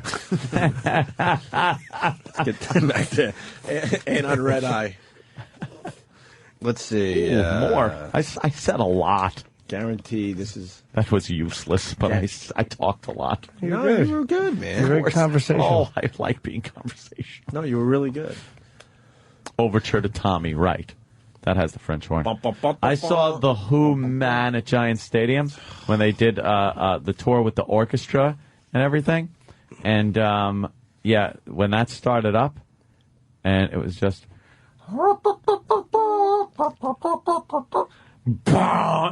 That's the Tommy Overture, right? An amazing moment. Could you find that, Travis? I mean it. That the rock opera? Well, they didn't do they didn't do Tommy, but they played songs from the rock opera that is you ever Tommy. Get the 2-disc Tommy CD? Jimmy does not like the rock opera. Holy shit! 2-disc Tommy? I certainly Dude, didn't. one of my jobs when I had to work Christmas morning, I think it was Rochester, the home of rock and roll. Their thing was to play the entire double CD Tommy thing. Yeah. Every Christmas morning. Fucking rock. It's unbelievable. I don't know how the fuck he came up with that. For real, Jimmy. For real. For reals. Some of that rock opera shit sucks. A big one. Have you ever just sat through it? Not even 30 seconds of it. The movie sucks a big fat dick. But the double disc Tommy thing is amazing. I'm telling you, it's amazing. It just flows. There's a few hits in there. What's one of the songs from it? I might like it and not even know it. Well, Acid Queen's on there, and I haven't listened to it in a long time. I like Quadrophenia better than the Tommy thing. Yes, I actually like the music on Quadrophenia better than Tommy. Although there are some songs I like better than some songs that are on the other album, but I like Quadrophenia. Well, better. Pinball Wizard, Jimmy's on Tommy. He's a pinball wizard. Give me the man. hits from the Tommy disc. Tommy, you hear me? Well, we don't Tommy. need to hear it. Just I need a list of the songs on that. Chick-fil-A, thank you. Even better than motherfucking Popeyes. That's Puddle of AIDS. Chick-fil-A? Everyone talks about the Chick-fil-A. I've never had one. Yeah. Bring one immediately. Yes, Dan. Let's see. You got just the overture, obviously. Acid Queen, Pinball Wizard. Pinball Wizard is Tommy. So Can you hear me? Played and sucks. And Fiddle About rules. Fiddle About sucks. Maybe I don't like anything on Tommy. It's terrible. Tommy, can you hear me? Yeah. What's Pinball Wizard? How's that go? Oh my God, you know that free. one. So overplayed. I'm Free isn't bad. And we're not going to take it. We're not going to take it as Was that a remake that Twisted Sister did? No, it's just the title's the same, but it's a completely different song. I want to hear a little bit of Pinball Wizard. I don't know any of this shit. Tommy overture So first overplayed. for the French horn. Yes, for the French horn. Okay. I'm jealous. I would have loved to see the Who That do was this. really good. Did they do the with whole it. thing? Yeah, yeah. Fuck. It was really good. Fuck. With a full orchestra, man.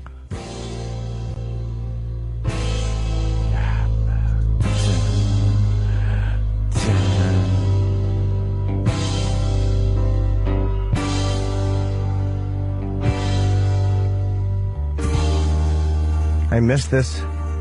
We come back around. Hey, Jimmy. Is this the one where the French horn kicks in? Yeah, yeah. Okay. Kicks in soon here. Oh, wait. Here it comes.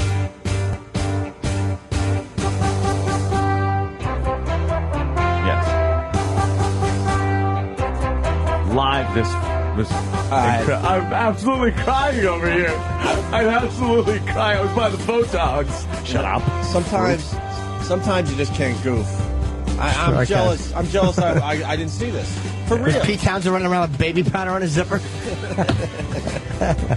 Jimmy ruins everything. Why do you have to ruin everything that could be nice? The overture is very. Drums are good. Well, keep moving. Yeah. French horn, more French horn. Yeah, this is good. I mean, tolerable. Wait, so, and the whole band was doing this? Oh, yeah. I don't remember this. You know? No, I mean, I don't remember them doing it, the whole thing. It was on Broadway or something? Yeah, I saw it on Broadway, and then I saw it at Giant Stadium when they had the whole band and an orchestra there and everything. Fuck. It was really cool. God damn it, I'm jealous. Yeah, I'm going to was play a that good- today. That was a good one. I'm going to play the whole fucking thing and drive my girl crazy. Both discs on 11. Only good use of the French horn right there. No, we did the You Can't Always Get. Dave in Tennessee. Yeah, the French horns for fags.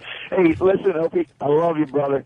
But when you say give yourself some pill, I get embarrassed, and it's like nothing embarrasses me, and I'm all alone. He gets embarrassed. Who wants to field this one?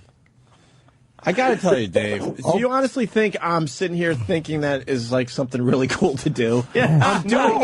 I'm doing it to annoy the fuck out of my two pals in studio first. We get the same cringy feeling, sir. I know. That's why I'm doing. I don't even know which. What do you mean? What is it you do? I don't know. Give yourself a That's bell. why it works. How does it go? Oh, okay. But I don't want you to think I'm sitting here thinking, oh, wow, this is my new catchphrase or something. I'm doing it to be annoying as fuck. Right. Do you understand Okay. now, sir? No, because you don't understand. I think we're the only radio show that really tries to annoy our listeners. Yeah. Sometimes you're annoyed just because, the show is trying to be something and it bothers you. But we openly try to annoy the fuck out of you. No, and that's why I love it, because you're honest. And you've been annoying me successfully for 4 years. I have to ask him, though. Now do you understand? Oh, yeah. Okay, give yourself a bell. It's fun. Give yourself a bell. Oh, Ted. That's fun. And it's just a takeoff on the cheesehead thing. That's all it is. Yeah, of course. I'm just reworking it. Cheesehead. And on Red Eye. We'll eventually get through all these clips. We literally had 3 minutes. Wow. And talks about plagiarism in the New York Times. I think he gets dumped again. Why? Now, this is Maureen Dowd. Dowd. And she had to admit that she stole some shit from a blogger? Yep. Yeah. And of course she made it a goddamn blogger. Because the guy said, except she changed one thing, you know, being the, you know, of course she works for the fucking Times, I think, right? That's where she's. And then her excuse was she didn't steal it from the blog.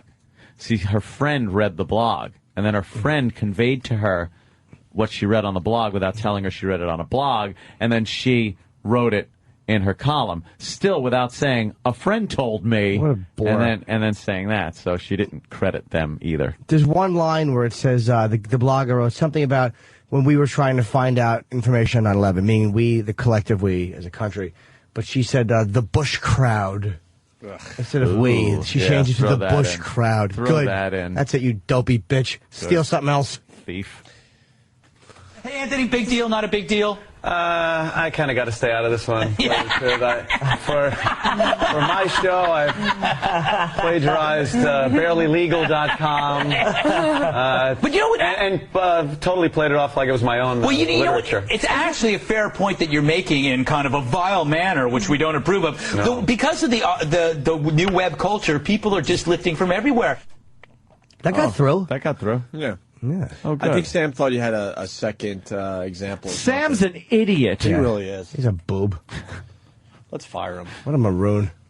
He thinks everything's going so well for himself. Wouldn't that be great to That just would fire rule. him? He'd be like, but I'm doing good. And it's like, welcome to fucking radio. Right. You finally got your last lesson. You're a graduate now. Everything's going great. You're successful. You're doing well. Now get the fuck out. Now you know how radio works. Did I ever tell you what Mark Cronin told me back in the day? Mark Cronin? When I was delivering pizzas, when I thought I was doing radio. Zoiks. I worked for a radio station. My job was to deliver pizzas. You figure it out. Yeah. And he sat me down. He's from Rochester, but for some reason he had to speak in a real deep Canadian accent, which I can't do. And he's like, buddy boy, just want to let you know, you're not in radio until you officially have been fired. That was his advice. He actually sat me down to tell me this. We are deeply entrenched in radio then. Yeah. Woof. But that was his little thing. So maybe we should fire Sam so he's officially in radio. He thinks he's making some headway on the show. He's all happy. They really seem to like me. Yeah. Bye. Yeah. They just you take his ID and you cut the string and take his ID. Good day, sir. Good day. And have him leave. Just temporary. Escort it out. And thank you to James S. from Riverhead. You would love the whole Tommy thing because they got Uncle Ernie in there. It was very similar to Uncle Paul. Uncle Paul. Oh, yes. He fiddles about. He fiddles about. Fiddles if you know about. What I mean. Well, you know, Pete and I used to trade emails. We were doing research for a book. He was a dirty birdie. Yeah, Pete never had anything really good, though. He would always go to me, Paul, you got anything for me? Ugh. Yeah. I'm disgusted with Uncle Paul. It's so Why? I don't know what it is. It's so creepy, like... Trying to tell you something. Not even the material, your voice. Well, that's the way I talk. Can't help it. My teeth are rotten. Not like Spock talking over his dentures. No. Your destiny is... like, all right. Is that in the new movie? Yeah. Oh, no. I'm slow... Yeah. No. Are you serious? You will... You know, Spock has a pivotal role in the movie. Oh, no. Yet it's limited. It's not like he's on screen a lot, but it's a very, important part. But when he is on screen talking, it is very difficult to get over him talking over those dentures in his face. Oh, no, really? That's going to ruin the movie for me. You must get back to the Enterprise. You must not say that you've met me. It's fucking the year, 2300? How about some fucking some denture cream or whatever? His teeth are too white, too. Yeah, they're pearly white. They're way too white for the setting. And Spock now, in real life, looks like Spock did with the makeup on when he died in the Wrath of Khan, when he shoved his face in the radiation. Classic. It's your density. Your density. Yes. Oh, those choppers. Do you have any Efferdent on the Enterprise? Is it bad, Jimmy? It's fucking horrendous. Is it really bad? Yeah. Oh, I can't wait. Fucking when he's talking, it's just... a fence in his mouth. Look, it's my birthday this weekend. Someone give me 2 goddamn... Happy birthday! Not yet, Jimmy, not yet. Not yet. But someone give me 2 goddamn IMAX tickets to see Star Trek today. Today. I want it today. All right, kiddo. Because I'm all right. I do a birthday week. I'm in the middle of my birthday week. Get me Star Trek IMAX tickets today. Yeah, birthday week? Front and center too. You have a whole week? No, not really. Oh, I thought you were going to do like a whole "I'm very important" week thing. No, I'm not that important. Oh, I already know that. Be fun. I curse Mike though. Mike Williams from Delaware. I curse you. Chick-fil-A with waffle fries. Damn it! Is that good stuff? No. What do you think? Sounds good. Fuck. God damn it. And I do want to acknowledge that Jed B from Connecticut hit it on the head. Your friends were nerds, Opie. Ha ha. And you were a nerd. I do believe I was a nerd growing up. I didn't want to be a nerd. I wanted to be the cool kid. A nerd. Were you a nerd? Where'd you fall? There was a portion of my life where I was a nerd until I found... the first 46 years. Yes. I still have a lot of geek and nerd in my personality, but the truth of the matter is, when I was a child, I was very nerdy. I was very much into science, very geeky. And then I found marijuana. Nice. And turned into a stoner guy that was... irresponsible, but very funny, so people liked me in school. I was a nerd without the geek.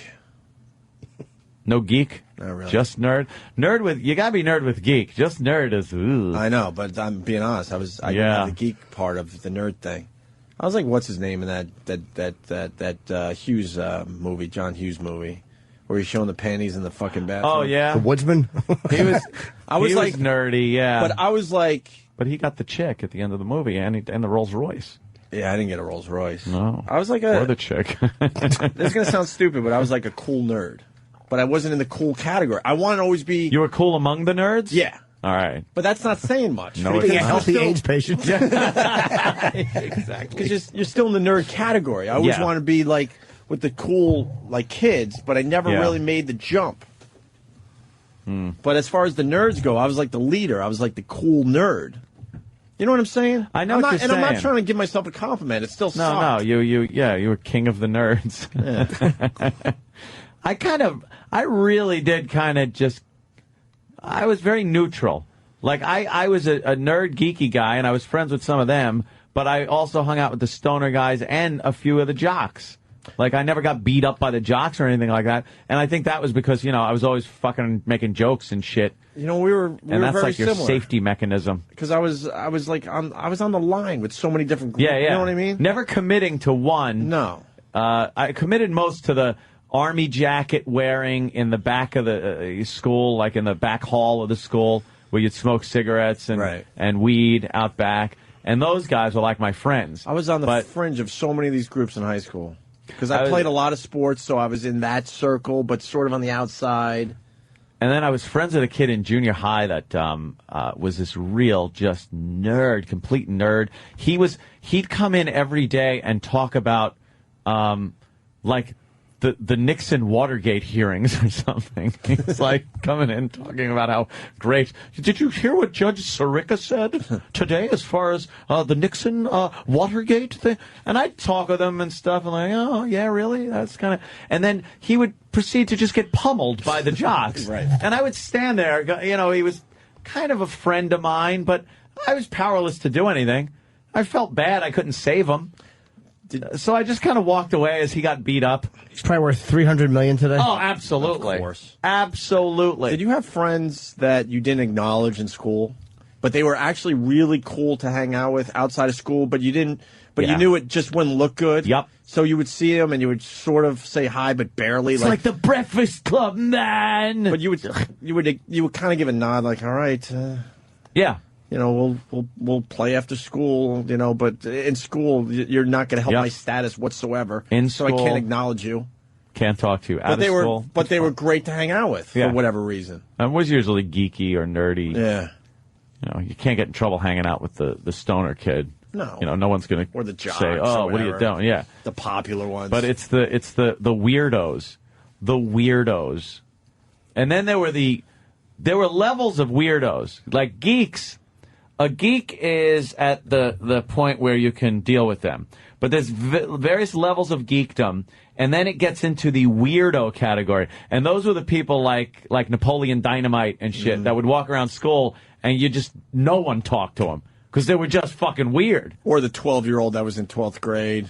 Yeah, but that's like smart weird, so there was almost a jealousy thing. It was the people in the cafeteria that ate alone with their head buried in their lunchbox, looking around, and just real strange, putting tots in their pockets. But it was just the weirdo people that you didn't hang out with. We had a girl in a wheelchair.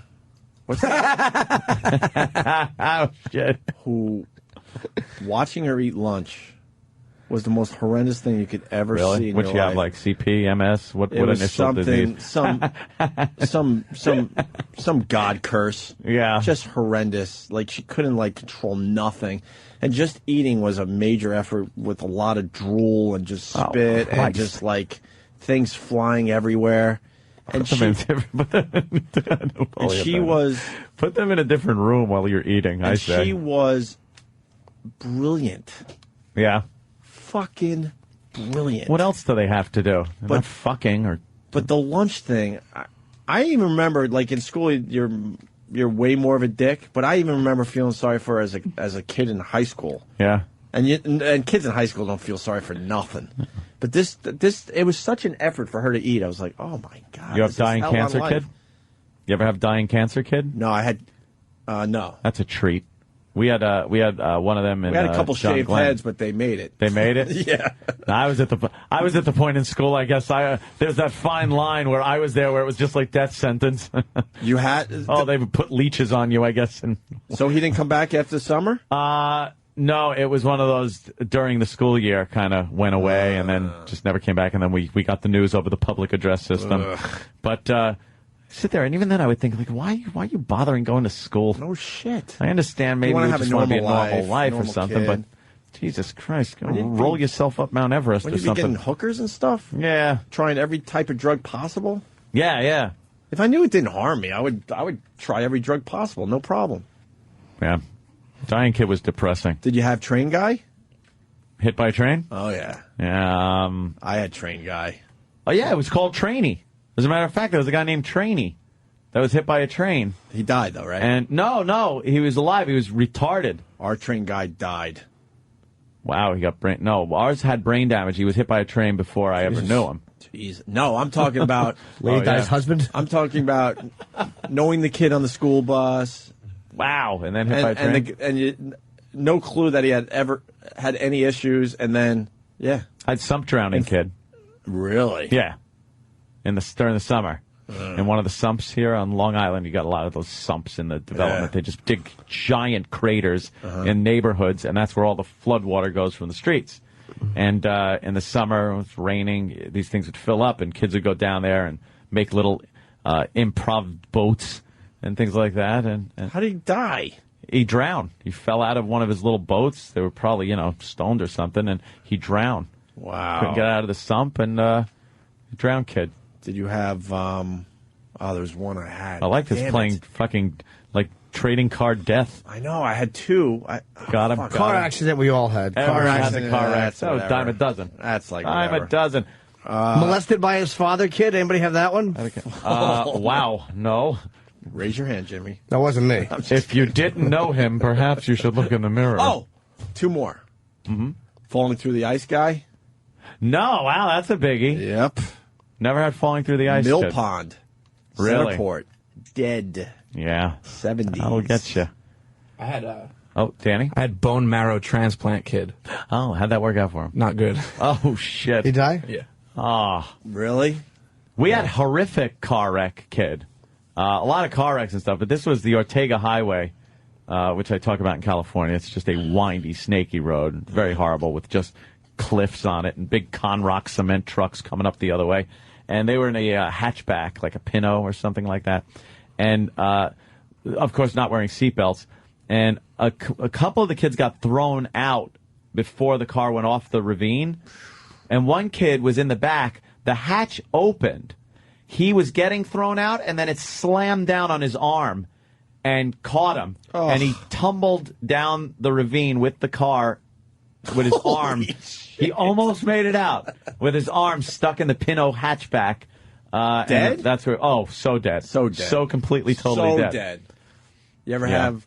Oh no, that was after. Well, it was after, but Hanging Girl. Wow, that was after though. Did you go to school? The Overlook Hotel? No kidding. Yes. Did you have massacred twins with an axe? Great study hall. I remember going to my high school reunion and we were asking about people that weren't there, and I was talking to this one girl. I'm like, oh, so how's blah blah? Oh, you didn't hear. Oh, you're such a great lady. Ready for this? She did it just before the reunion because she started thinking about where her life is because the reunion does that to people. She fought real hard, Margie. So literally a week before the 10-year reunion, she went out hanging herself. Wow, hung herself. But that's we got to keep with in school. Had some drug overdoses too. Really? Yeah, a couple ODs. I don't think we had any some of those. died, some didn't. I remember kids being taken out in ambulances. I remember in school. In a wheelchair. Some kid just completely fucked up with the cops there and the EMTs just wheeling him out the front door as everybody just looked on. That never goes away. That you can't come back to school and be like, all right, business as usual. You're now the kid that had to be taken out in the wheelchair. You ever have drill holes in skull guy? No. To drain like whatever the fuck was going on in his brain? Kind of fluid. More than once? Like he went in every once in a while to get his fucking skull drained? No. He was actually a friend of mine. And then, yeah, one of my friends that turned into cancer didn't kid. make it. Cancer kid because of steroids. Really? He was this guy that was just like built like a brick shit house. Muscles like crazy, always working out. And then I went to a party once, and I hadn't seen the guy in a while. And I went to a party and looked at this kid that had those cripple crutches. You know, those ones with the little metal brace around your wrists and the handles, not like the underarm crutches. And he was trying to walk with those. And I looked at his face. I'm like, why does he look so familiar? But could not even recognize him. And he goes, Anthony, how you doing? I went, hey, what's up? And then he said his name, and I was like, holy shit. Like, I just was like, hey, hey, what's up? Not how you doing, what's up? And it turned out, steroids gave him the big casino. Holy shit. He dropped dead. Holy shit. Went from being just a huge muscle-bound, like, meathead. And it was steroids, you think? Oh, it absolutely was. Then to why? Skinny, friggin' frail cancer kid. But that rarely happens with the steroids. Well, it happened to him. Huh. I don't know what they were doing, but I think I'm done with I think that's it for me. Yeah, I think I'm about through. I'm trying to think. Yeah. Yeah, I'm done. Wait. Oh, wow. Let's say hi to Dave in North Carolina. A little audience participation. Dana White's here, by the way, so we got to head toward a break and start getting the guests rolling in here. Today we got Dana White, Duff McKagan from Guns N' Roses fame, and he's going to play some of his new stuff. And Jesse Ventura, the big showdown with Anthony. What? About an hour away. I'm not saying anything. I'll let him speak his piece. Everyone's entitled. Let's go to Dave in North Carolina. Hey, what's up, guys? Hey, Dave. One of my friends was buried alive. Wow, buried alive, kid. Buried alive. Yeah, he's playing Buried alive. With his little brother and everything. He was in a little cave. Reference. They were jumping up on top of it, and it caved in on him. Wow. And buried alive. Wow, you know something? I kind of remember things like that.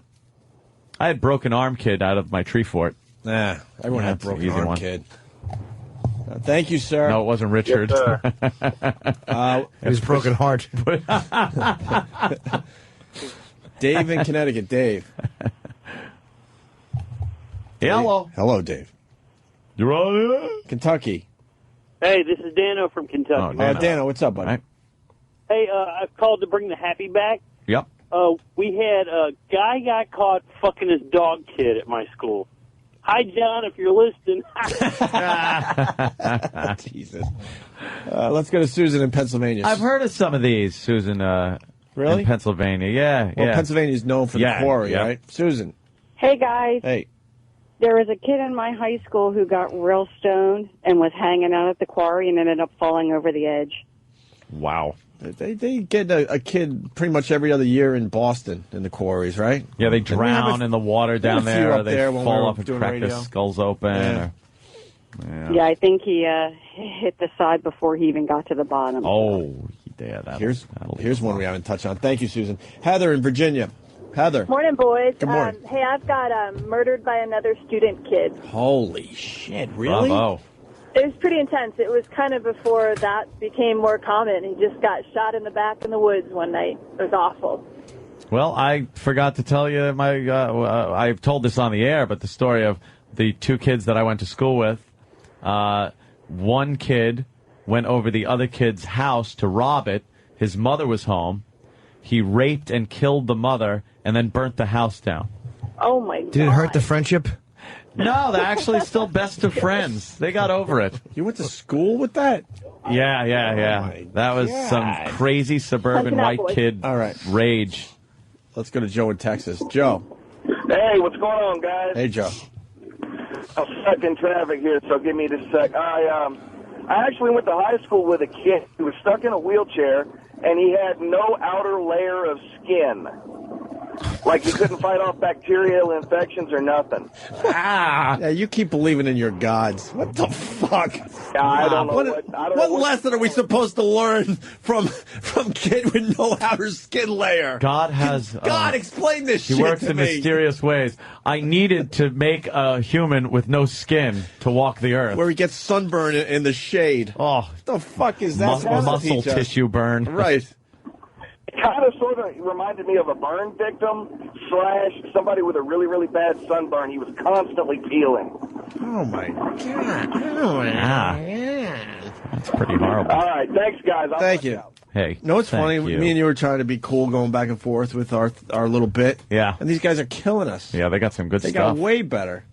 We had kid kill himself because we made fun of him guy. Jeremy. Chris in Georgia. Hey, buddy. Hey. Happy birthday, Jimmy. Thank you. We had a guy that got shot in the ass over a lover's quarrel, and when he came back to school, everybody kept kicking him in the ass and giggling, and he hung himself outside the school the next morning. Oh, that's wonderful. Just horrifying everybody. Keep your suicide to yourself, please. We got to live on. We got to live on. Punching out, thanks. All right. Bye, we man. don't need nightmares because you had to kill yourself in front of everybody. Bill in Jersey, we had father who killed mother with kid's baseball bat kid. It's nice.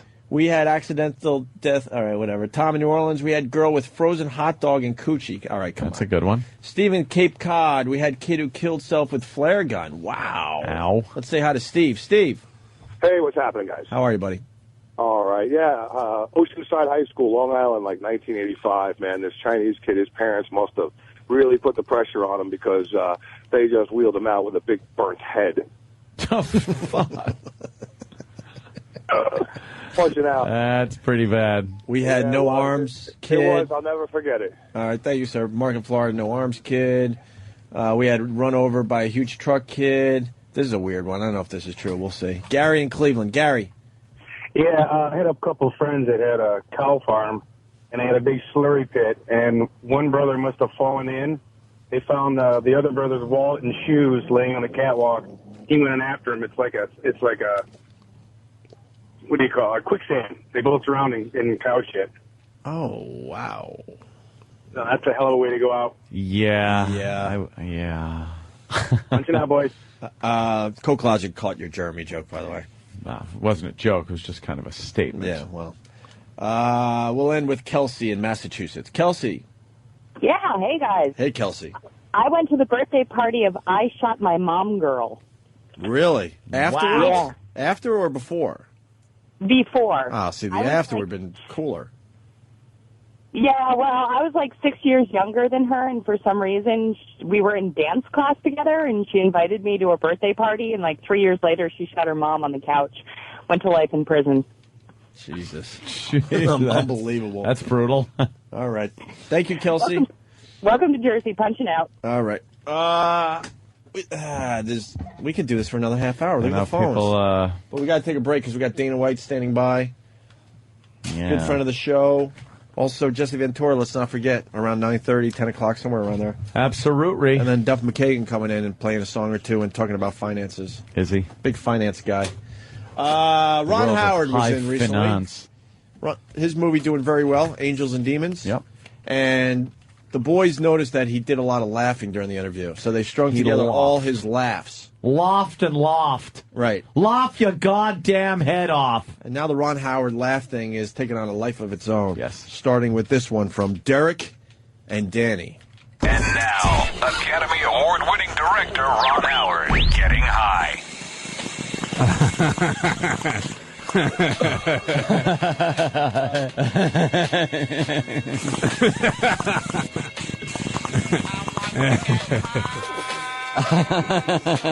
Dude, you want some dude? Dude, let's watch TV. There's a wonderful and exciting world out here. We've discovered that we don't need TV to entertain us. He said, ain't up.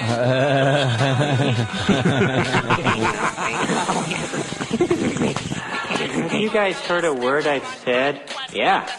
Ain't up. What the fuck was I even saying? What was it like, man, when you were on that TV show? Well, the thing... Ron. Man, we should hang out more. Cool. That was Academy Award-winning director Ron Howard getting high. You know what? That's really funny, Danny.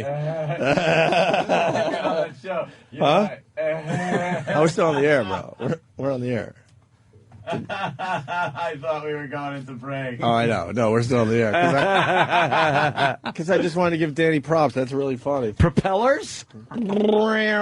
Giving people propellers. I think we have a few more in us.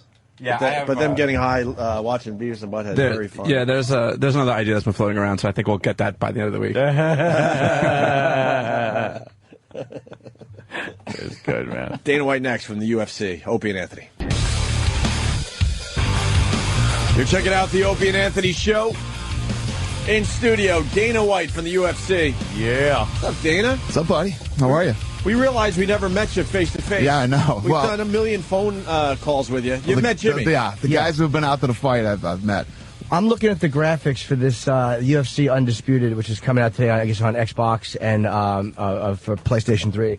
It's almost creepy. The graphics are so good. It's really good. Dude, I have never been a fighter game player. Right. I've usually first-person shooter, whatever. This, I got to get this. Yeah, this looks so cool. I mean, what Mars is playing over here, and he's kicking these guys in their side, and then you just see, like, it starts as a slight bruise on the guy's side and turns into this hematoma. The guys take the abuse. They get cut. Yeah. The game's amazing. What's cool about this game, too, is that, you don't have to be a psycho gamer to play it. I don't play a lot of video games, and I have fun playing this game. Yeah, it looks great. I mean, the graphics. When Liddell is announced, they announce the fighters, and it's got Liddell's. It's his face. It's like the eyes and the attitude and the way he kind of just bobs his head a little and looks Isn't that around. creepy? I think it was Crow Cop shook his hand in between rounds like a fighter will do before they go back. It was like ugh. Marcelino's playing right now, and he's Rampage. And he is beating the crap out of Chuck Liddell at the moment. I'd like to see you do that in real life there, Mars. But, all right, Chuck's getting some shots in. You got, a few shots. He got a shot in. So Oh, wow. Damn it. He's got that Liddell overhand punch. Now, do you know anything about how this was made? Because did each fighter actually put the motion capture? Yeah, they all got mapped. Every guy got mapped and went in there, and it's literally like having a remote control and controlling Rampage or Chuck Liddell. It really is. You know what you notice? You actually notice their techniques. Right. It's not just like one guy and the other guy, and here's a right hand, and there's a left. When they punch, you go, yeah, that's the way Liddell punches. Right. Because Liddell has that muscle stomach. It almost looks like it's a weird stomach, but it's all muscle. Liddell's down, by the way. He's got it in the game. This is probably the best graphics I've ever seen on a fight game. Yeah, that's great. And most of the fight games, other than like the WWE, they're all just boxing. All you can do is punch. Yeah. With this thing, you can punch, kick, knee, elbow, grapple, go to the ground, and it's really this game is amazing. Yeah, we were watching. Mars was fighting Lesnar against Mirko Cro Cop, and it was just Cro Cop was kicking Lesnar, nothing was happening, and then Lesnar just got to the ground and took him down. That's exactly how those two would fight. Liddell's cut over his eye now, and that doesn't just go away like. After the round is finished and they come back, it doesn't just go away. He comes back, he's still cut. Right. He's still got the damage. Jesus. Wow, nice high kick. Amazing. And they do, in between rounds, they do like slow-mos of some of the highlights of the round you just did. They're working on him in the corner. Can we ask the important question? How you got the girls and their fucking breasts move like real breasts. Yeah. Motion capture on tits. Yeah, I'd like to see them do that. Did you motion capture the tits? They put the ping pong balls on their nipples. All right, walk across the track it. Walk across. Yeah, there you go. Bouncy, look at that. bouncy. Look at them bouncing. They're fantastic. No, they did an amazing job. So, you know what? We had a when we bought the company, we married into a deal that was already done, and the game sucked. It was bad. And, in the video game world, you come out with a shitty game, you don't get a second chance. No. So we've been fortunate that the UFC's grown the way it has. So when we got the second opportunity to do a game, we looked for a partner that would do it right and really make a great game. And this game is literally groundbreaking. It's a really good game. I'm not just saying that because it's my game either, because we had a game that sucked, and this game is amazing. There's blood on the mat. On the mat. It's fantastic, man. It's like, Dane, I gotta ask you something because we're watching. Obviously, Mars. He's got Chuck Liddell and Rampage Jackson fighting. Do you feel like the UFC is going through a little bit of growing pains right now? Because a lot of the guys we really, kind of grew up watching in the last few years are all pretty much out of the game. Nah, that's part of the game. I mean, it's no different than baseball or football or boxing. Everybody turns 40, man. Who are some of the guys coming up that we really should start paying attention to? There's a kid coming up on this, as far as heavyweights go. Our heavyweight division's never looked better than it does right now. It's funny, you look a year and a half ago and people were talking about how weak the heavyweight division is. Now it's one of the best divisions. And there's a kid named Cain Velasquez. Yeah. And right now he's 5-0, and he's fighting on this card in Germany. And this kid is going to be a monster. We think this kid is probably going to be the heavyweight champion in the next few years, but it depends on how much Brock Lesnar continues to grow as a fighter. Obviously a lot of the talent that we pump out on the Ultimate Fighter, in the beginning these guys didn't get the respect they deserve. Well, now they are. And I think this fight between Evans and Machida that's happening this Saturday, the guy that wins this fight is without a doubt either the best or one of the best 205-pounders. Whoever wins this fight fights Rampage Jackson. So we got some fun stuff coming up. This is how you know UFC is going to be here for a long time. Like, my nephew is 14, and Keith Robinson's son is 15, and it's all they talk about is these guys. None of them watch boxing. None of them do. They all watch UFC. They all have their favorite UFC guys. No excitement in the boxing world It's not that boxing sucks. It doesn't. But it's it's hard to. It's just hard to get into it when you know that. You know what the problem is with boxing too? That first of all, there's not any stars like there were in boxing when we were growing up, and the problem is too is that it's just not that exciting. When's the last time you saw, other than Pacquiao, when's the last time you saw a great boxing match? Yeah, these guys are making $20 million a fight, and it's going to be they don't boring. Fight. Yeah, $20 million a fight, and they don't fight. Oh, that was a hell of a punch there. A short little left. Do replays? Yeah. Replays on what you just did? Nice. Do they incorporate like fighters' weaknesses against each other? Because Liddell has never beaten Rampage. Do they? I guess they kind of put that into their makeup. No, yeah. Well, you have the exact strengths and weaknesses of the actual fighters. They did such a good job on this thing. You know what's funny? Since I've walked in here, you guys have not stopped staring at the television watching the thing. Well, that's good for you, right? It's amazing. It's a real fight. Trust me, we've had some shitty video games up on that screen. This is amazing. We pay attention to the guests. I mean, this is a good thing that we're really into. That really is something. Because the way video it's like games. little weird things, like the way the feet move, like when they're kind of like just kind of stepping back. It's like that's the way a guy moves back. They don't just kind of float back like a lot of video games You do. look like it looks like you're watching Chuck Liddell. Well, fight. what they do, Like, you know guys what? move Let me see the down. controller for a second. They actually just You showed don't me know this how to play yesterday. this. Actually, I just learned yesterday. Let me back up before I get knocked out here. Yeah, really. You're Rampage. shaking. Rampage with a spinning back fist. See, now you Chuck's just took supposed to have, Chuck, yeah. Chuck's supposed to have great takedown defense in this thing. Let me see if I can pass this guard here. All right, you got Chuck down. So you're Chuck, right? Yeah, there we Okay. go. I got the half guard. Now I'm going to try to get the side control here. Jesus. Too bad kneeing in the balls isn't legal. Chuck Liddell would be in big trouble right now. Yeah, really. Chuck's on his back. Rampage is kind of kneeling, straddling him. Chuck's like All right, doing I'm the not- old punches to We're the going to side stand of his this head. up. I got to start. And the ref doing just something. kind of ran over. Yeah, he stood us up. Hey, get up. Back to. Can you mix weight See, classes? Chuck's supposed to have real great takedown defense, but Rampage can take him down apparently every time here. Apparently so. so. What did I do? Well, yeah. All right. Hit resume. Great. Yes. He gets you back to Mars. Here, you do it. Can you I just mix put it weight? on pause. Can you mix weight classes? That's a good question. I would don't love know to do that. That I don't know. I don't know Come the in answer and to beat that. up some little guy. I would just take Lesnar and then bully some like lightweight. Some guy's 108 pounds, just throw him through the roof.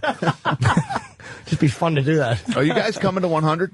When is 100? Yeah. It's July 11th. I think I want to go to that. This Saturday. I'm away doing a gig. Which one is 100? Who's fighting at 100? It's Lesnar and Mir, and we'll it's be there. GSP and Thiago Alves, and the coaches from this season of The Ultimate Fighter, Bisping and Henderson. July 11th. Yes, I absolutely want to go. Yeah, to well, that. I'm running it down too. Just send the private jet. We'll be there, man. Yeah, Where's that? Where is it at? in Vegas. Vegas. It's at so Mandalay there. Bay. Does UFC have a private jet? Nice. We do. All right. So you're gonna pick us up, right? Where Teterboro? We'll never see it. Just be at Teterboro with our bags packed, ready to go. Yeah, absolutely.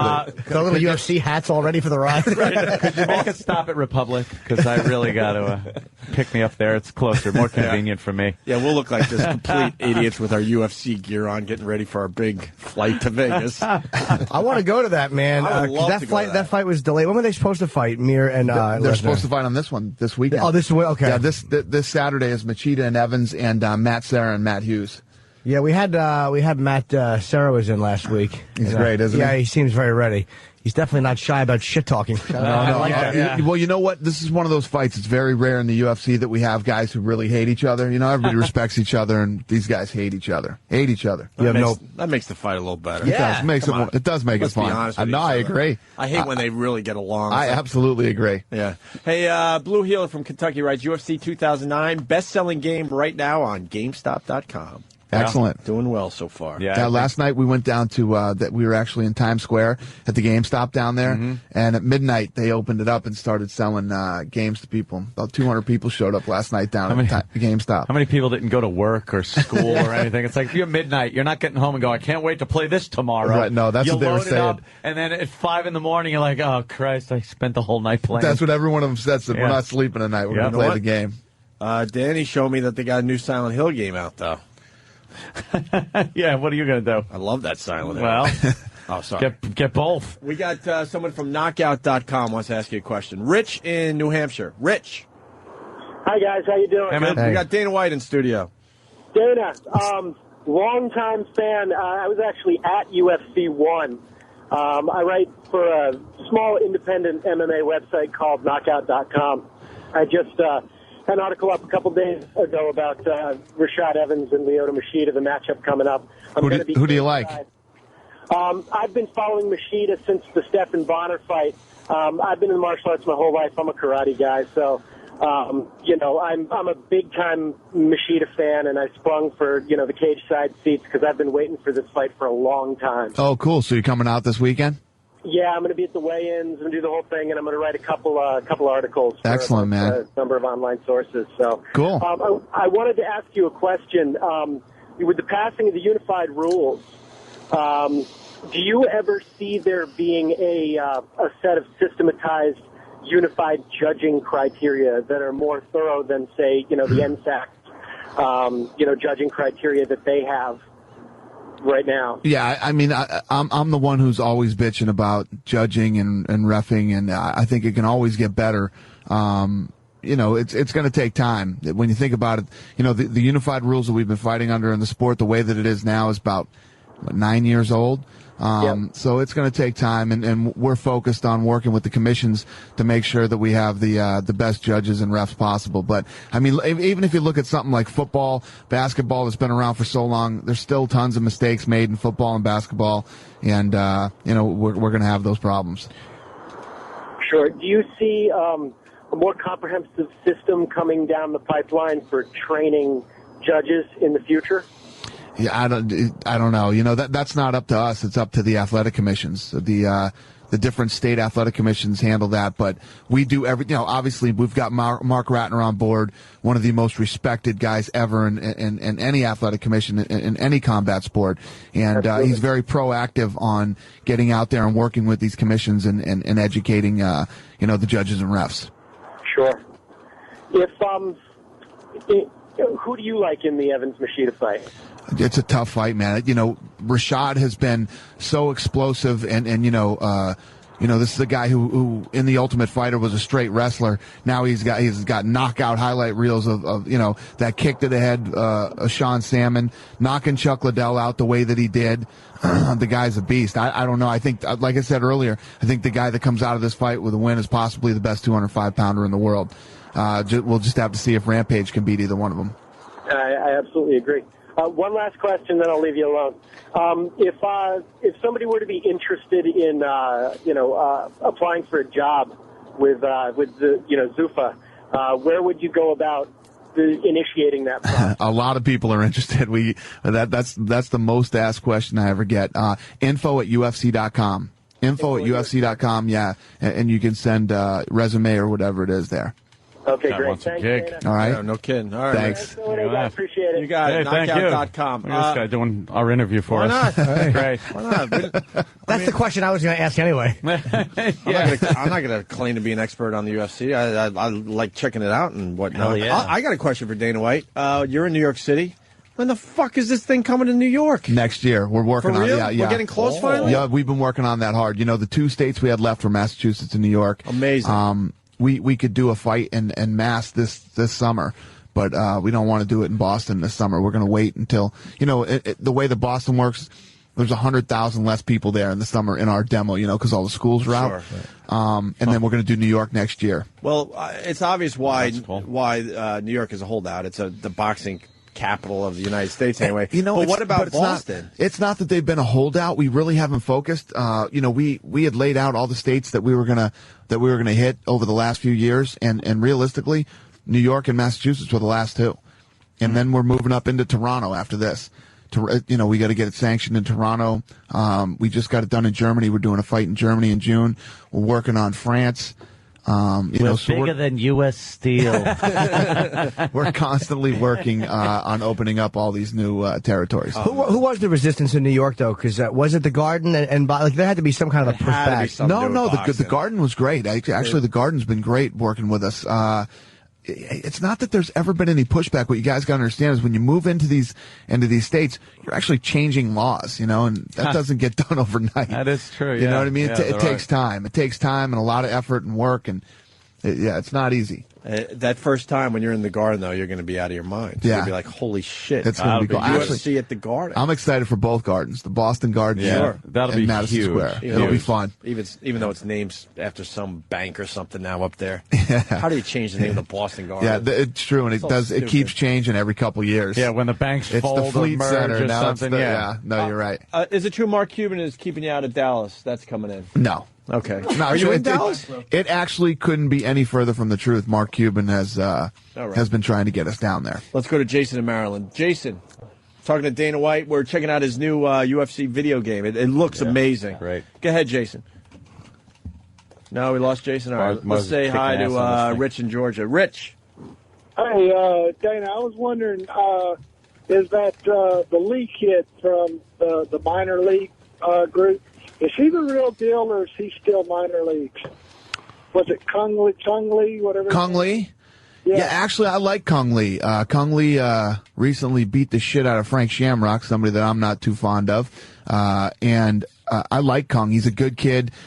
He's a tough fighter. He's been around for a long time. And I've been trying to get him in and possibly a fight with Anderson Silva.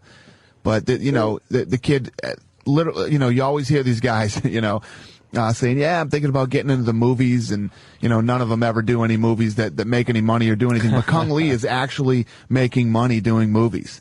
He's a popular guy, but I didn't know. The reason I listened, because he has the ground game for y'all. Yeah, his ground game isn't the best out there, but like I said, he beat Frank Shamrock. That means something. He was the first one to beat him in a while, and you can never answer these questions. The only way to answer the questions is have these guys fight. Could Kung Lee beat Anderson Silva? Who knows? I'd love to bring him in and find out. But he's a good kid. I respect him, and I think he's a great fighter. All right, I appreciate it, y'all. Great UFC, man. We love it. Thank you. I appreciate the support. And you said that you announced that Crow Cop is returning in June, which I'm kind of happy about that. I'd like to see him fight live. He actually, Crow Cop, he and I have always kept in contact, and he claims he wasn't in the right place the last time he fought mentally and physically, and he took all this time off. He's 100% healed, and says he's ready to come in here and win the heavyweight title. So I'm real interested to have him back. Isn't he on the parliament or something? And he's got like a real political position. Really? Yeah, in Croatia, I think. Yeah, he does. Really? Yep. Huh. Yep. He's huge in Croatia. I mean, when he was fighting, he came from Pride in Japan, right. And when he would have his fights, they'd beam him over to Croatia. It was like everybody who had a television in Croatia was watching when this guy would fight. It's amazing how he looked. 3 people in Croatia all have a TV. Hey, Danny, you do any fighting yourself? No. Because you started by training some of these guys, right? No, actually, I started out managing. I used to manage Chuck Liddell and Tito, but I come from boxing. I boxed. Did you box your ass off or what? No, not anymore. Back then, maybe. You did all right? Yeah. I mean, I'm a promoter now, so I wasn't. No, I understand. Well, you should talk a lot, so I'm wondering, if you ever get in a situation where you might have to use some kind of skills to get yourself out of a jam. Obviously, this is a crazy job. And I meant shit talk in a very I know what you mean. Positive way. I know. Okay. You better. I appreciate guys like him. And I wouldn't call it shit talking as much as just telling the truth. When you tell the truth, right. People think it's shit talking, and I don't know if you guys saw the shit show they just did on me on E60 on ESPN. But, really? These guys, totally took some shots at me, and it's almost like they don't want anybody that's honest and tells the truth. It's, I could go out there and be phony. Sure, I could have the lawyers write everything that I say, and I could go out and give these written speeches, and it's just not what What'd they say about you? E60, what we don't know. We don't know, to be honest with you. E60 did this story on me. They followed me around for months and basically gave one side, they brought up Tito Ortiz. I mean, how much longer are we going to talk about Tito Ortiz? Yeah, right. Tito Ortiz has been with the UFC in a couple years. This guy named Pat Miletich, I don't know if you guys know who Pat Miletich is, and they actually came out here to New York to talk to the assemblyman that doesn't like it out here in New York. And basically, they interviewed me about Tito and this guy. I gave them, hours and hours of responses, and they didn't use any of it. They gave their side of the story and didn't give the other responses. We know that. It's just such bullshit reporting. I talk about our Bill O'Reilly appearance that's over and over again. You got to learn. You got to just go live. I mean, you got to go live. You get so sick of it. I agree. You get so sick of doing it. It's just whatever, because they tape you for over an hour, and the piece is only going to run for 10, 15 minutes. In our case, it was like maybe a 10-minute piece, and it was like, holy fuck, they left out a lot of stuff. Exactly. So man, it's just like that's what I love about the internet right now. With the internet, we do these video blogs.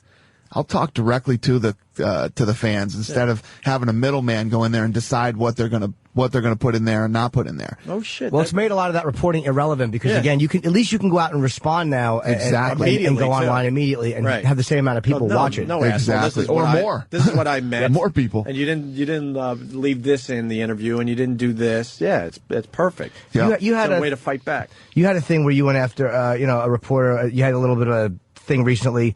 You had to, kind of the gay and lesbians went after you and wanted you to apologize, and you did pull the video, but you didn't apologize to Loretta. What exactly was your issue with her? There you go. That's exactly what I'm talking about. This website out there, basically this girl wrote a story. Not one fucking word of it was true.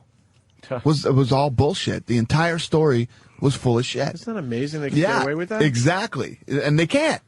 And that's what happened. I flipped out and did a video blog, and what words did you use? A lot of them. I used a lot of them. Carpet muncher? No. Did you get creative? No. Mike? No.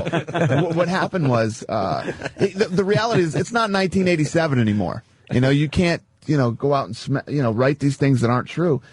And now we have a voice. We can actually come back and rebuttal. Right. Exactly. Yep. So that's what I did, and it was it was a little aggressive, and good for you. And people, I ended up offending the gay and lesbian community because I used the F word. And yeah.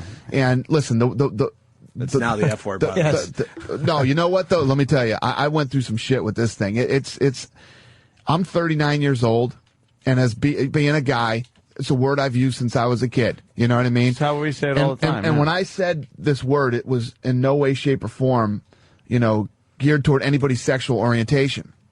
So when GLAAD came out and put up on their website, basically, they wanted me to apologize. The thing that sucked about this thing, all these people that don't even cover us, the CNNs, and you name it. Name every major media outlet, all ran with Dana White, UFC president, gay bashing. Dana White, gay bashing. Anti-gay slurs and all this stuff. Didn't put it in context, didn't tell the story. Right. Makes it look like, I'm this homophobe and I'm out there gay bashing, which was the furthest thing from the truth. You know what I mean? You're using the word in the context that guys use it when we're annoyed at each other. Yeah, it's like calling someone a douchebag, or you call someone a douchebag. You don't really think that they're a vinegar-filled bag with a nozzle. We understand the common usage in our language, and they harp on the word. Exactly. Gotcha. Yeah. Like that's what people like to do these days. It's annoying. Yeah, you say if your friend isn't going out one night, you come over the house, you go to pick him up to go out to the bar or something like that, and it's like, oh, you're not going out, and then you'll call him that, or even just say, come on, don't be gay. Come on out. And then it doesn't mean that. Exactly. It's completely different meaning at that point, but you can't. So did you apologize to them and say, look, this wasn't directed at you guys? Exactly. All right, fair enough. So then there was a laundry list of people who wanted apologies from me. and I wasn't apologizing. Listen, I said that word. It offended the gay and lesbian community, and I didn't mean it in that sense. I said, I'm sorry. I didn't. There it is. There's that word. All the rest of you, kiss my ass. I'm not apologizing. Now to the any shitheads are mad? Jesus Christ. Exactly. Apologize to them. But I'm definitely not apologizing to her. She goes out and writes a story that's full of lies. What's her issue with you? What's her problem? Why did she want I'll tell you exactly what the deal is. The deal is that website that she works for, I've had a beef with since the day we started this company. Okay. So these guys don't ever write any positive UFC stories or anything like that. Listen, I was just telling you how great the internet is. You can go on there and rebuttal stuff like that. But everybody thinks they're a fucking journalist now, okay? Just because I have a website, it means you're credible and we should believe everything you write. Yeah. Everybody has a website and everybody's a journalist now. At least it has its pros and cons. Back in the day, if you wrote for the LA Times, you actually had to be somebody. You know what I mean? Yeah, you had now to be a journalist. Anybody can just go out and, hey, I write and for... they quote them. And news, like you could go to Drudge Report, and it's quoted as news. And meanwhile, it's some guy or girl in their basement or something typing away, and then it's up before you know it. The news is grabbing it as an actual... a piece of journalism. Exactly. Well, it's just someone's half-assed, unresearched opinion. Exactly. Yeah. Amazing. And now this chick's running around playing the martyr. You know what I mean? He smashed me. But you're a guy that's brutally honest. Like, you say, like, the president of major organizations never talk like you. So when you apologize, at least it's sincere. Because you're not known for running around saying you're sorry for everything. That's what I said. I said, believe me. If I had a problem with the gay and lesbian community, I'd let you know about it, and I'd take you on head on. I wouldn't, I'm not going to go out and apologize for something that if I didn't, if that isn't really how I felt. Mm-hmm. We got to get Dana out of here. He was supposed to leave like 5 minutes ago. Why? He's got a busy schedule with this UFC video game. The game, too. Honestly, the game is amazing. I was watching. I'm looking at Gonzaga and Lesnar. Well, Lesnar's beating the shit out of him right now. But there's blood dripping out of his mouth. This is just the graphics are amazing. Yeah, we're all. Could you put my disc in there when you're done? And I would love if you could sign this. Sure, I'd love to. I'm taking it. Here's the deal. Dana White. I got some more for you guys too. Oh, do you? Yeah, dude. Yeah, I'll take one. Yeah, I want to see that on the movie theater screen. Holy shit! Here's the deal. UFC 2009 Undisputed in stores today for PS3 and Xbox 360, and then of course UFC 98. Featuring Evans and Machida live on pay-per-view Saturday at 9. And also our friend Matt Serra, who was Sarah and Hughes. Sarah Hughes. Yep. Yeah. And July 11th is the Frank Mir Brock Lesnar fight, which I imagine that's sold out already. But it sold out in an hour and a half. We didn't even go on public sale. Fight Club members bought out all the tickets. Jesus Christ, it's going to be fun. You guys, seriously, if you ever pick a fight, you should come to this one. It's going to be fun. Private jet. I mean, you are for the private jet. Really put it over the top. Opie's already invited himself. Watch him send the private jet. He'll go, because it says Jet Blue on the back of it. That's the big one. Go through the terminal and pay. More info, UFCUndisputed.com. Dana White, we finally get to meet him. Jimmy met him, but we get to meet you finally in person. Thanks, guys. Thanks for coming in. Always a pleasure. Great game, too, by the way. Thank you. Dana White, everyone. Duff McKagan next. Quick break. We'll be back. Opie and Anthony.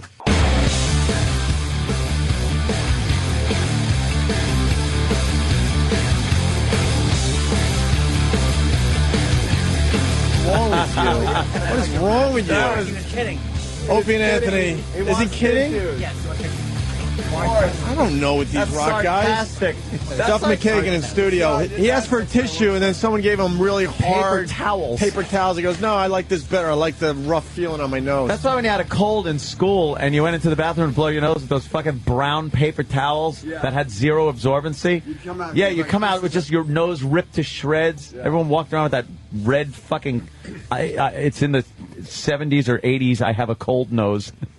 Duff McKagan in studio. Where are we going with this? Yeah, I don't know. Okay. He walked in, saw the UFC video game that's still up on our TV. You look like you're into this.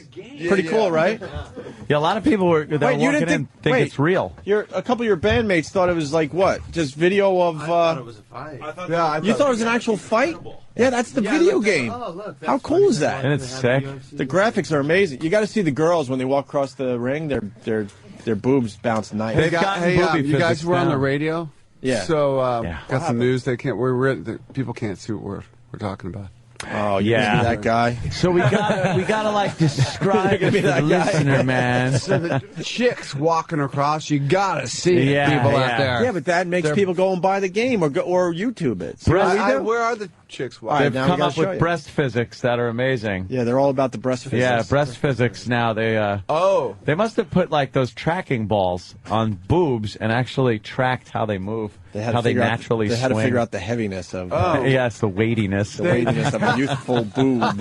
Yes. Hey, we're learning that Duff McKagan is a kickboxer. Yeah. I didn't know that, Duff. Oh, you did? Yeah. Very cool. I started in '94. I met my sensei, Benny the Jet, Benny Urquidez, who was a legendary guy who actually brought the sport to the States. It used to be called full contact karate. Mm-hmm. He went to Asia, Thailand, and Japan, and fought their champions and beat them. And you can Google Benny the Jet, and you'll see. He fought the longest action fight against Jackie Chan. It's called a movie called Meals on Wheels. That was my sensei fighting him. Meals on Wheels. Jackie Chan had some wacky titles, didn't he? No, I don't doubt it, but some of the titles of his movies were like... Yeah. I liked, what was that one? Brawl in the Bronx? Or Rumble in the Bronx. Rumble in the Bronx, where it's so not the Bronx, but but they're kicking ass in it. Yeah, yeah. What do you think gave it away? The mountains in the background? Yeah, like the Japanese Mount Fuji is in the background in the Bronx. So have you been knocked out kickboxing? I have been. With a punch or a kick? I've been knocked out with a punch and a kick. Which is more unpleasant, or is it just equally horrifying? You know, the most horrifying thing to me ever was I got knocked out with a kick to the to the liver. Was that in the ring or at a But it show where wasn't- Axel didn't show up on time? And the audience. No, I did get knocked out by a bottle. Did you? Back in '92. Jesus Christ. But once the dangerous thing about fighting in the ring and taking a lot of contact to the head is that you get used to it really quick. You so do? that first, when you got in that fight in school and you got punched in the nose and you can't see anything. And, and the ringing and everything, yeah. That only happens a couple times, and when you're fighting in the ring, then all of a sudden you don't notice it. And it's just kind of like getting Dude, punched that's in the arm. fucked up. I couldn't imagine. And that's why you get boxers and whatnot, kind of punch drunk, because Yeah. they don't feel it anymore. It's just another, it's just kind of like this. It's like getting hit anywhere else. Yeah, and it doesn't hurt because your body gets used to impact. Who knocked you out with a kick to the liver? My sensei actually did. Wow. My first Damn, knockout. take that. How does that happen? Is that even possible? That's getting kicked so hard, your brain just goes, fuck it. Yeah, your body shuts down. Wow. Your body will shut down. Holy shit! Can you I didn't know that was imagine? possible. But I'm not trying to say I love martial arts. I'm not saying this and going, yeah, I'm a badass. It's something that changed my life. It's kept me sober, and it's a way of life for me. The Yukita-kan kickboxing is the Who knew that would do more damage to your liver, though, than drinking? Yeah. Getting kicked. Ow. Yeah. So you're a black belt. We have degrees of levels. What's the highest level? Jedi. My level. No. Which is Don't fuck with me. Dude. Oh no, I wouldn't. Yeah, no, I'm just joking. I'm not the highest level. got Jimmy pretty good. I know I'm so gullible. Really? Yeah. Oh, there's the thing you're talking about. Look at that, You Mars. missed the boobies. Mars, what the Mars? fuck? Why don't you give us a heads up next time? Mars doesn't like the girls? What's the matter? No, he wants to see You like- Brock's chest. You like the He shirtless wants to guys get in back this? to the What's the sweaty matter? men. Yeah, what's up, Going on, Mars? Mars? Come on. Come on. Gentlemen. Let me punch up. So so in the studio we have. Oh, yeah. Let's. We have Jeff Rouse, Hey, guy. the Hey, bass what's player up, Jeff? for Loaded, and Mike Squires, Fellas? He's How you come. doing, man? He's come up with a few different names for himself, Yeah. other than Mike Squires recently. What are they? My favorite, no one else likes it. Because it's not good. It's incredible. Okay. Dunkin' Donuts. I like it. It's not Donuts. donuts. It's donuts. Donuts. That's cool because people would think that that's real and that your parents were like really fucked up to do that to a kid. They were. Donuts. You don't need donuts. For real, that's his name. And people go, what? Dunkin' Donuts? But wait, No, that sounds no. like Dunkin' Donuts. Oh, literal Jim. Literal There'd be Jim. probably a lawsuit. You know they'd sue you for that. Okay. What else? That's my birth name. Yeah, My so- favorite was diarrhea. Diarrhea.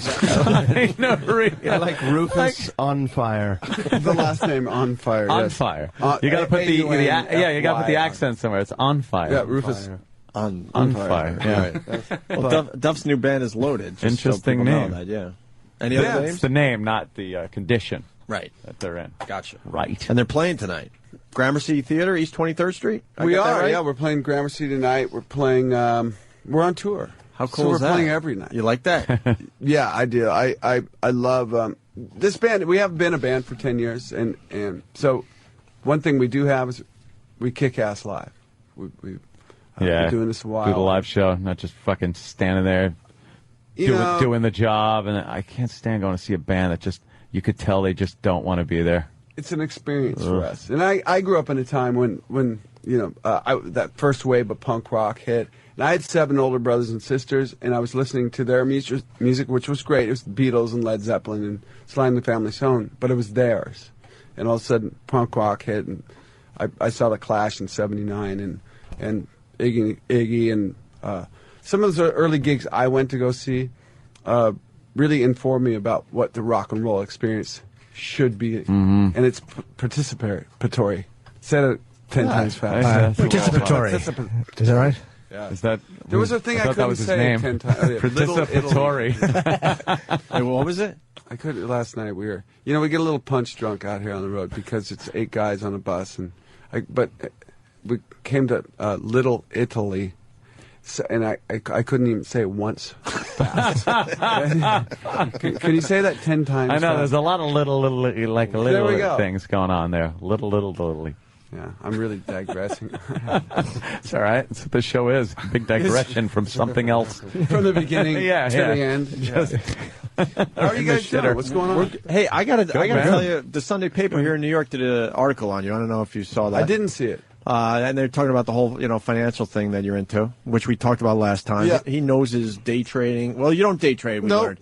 You're pretty much more of a, He's a long guy. Yeah, right? I'm a position guy. But what I liked about the interview was you're pretty much calling out, what's his name? Jon Stewart did as well. What the hell? The guy Jim Cramer? Thank you. Yeah, calling out Jim Cramer for really hyping this stuff and making a lot of people panic that don't need to panic. Making it worse than it is. Nelson Rockefeller, I guess, in 1929. I'm reading a great book right now, by the way. It's called The Forgotten Man by Amity Shlaes.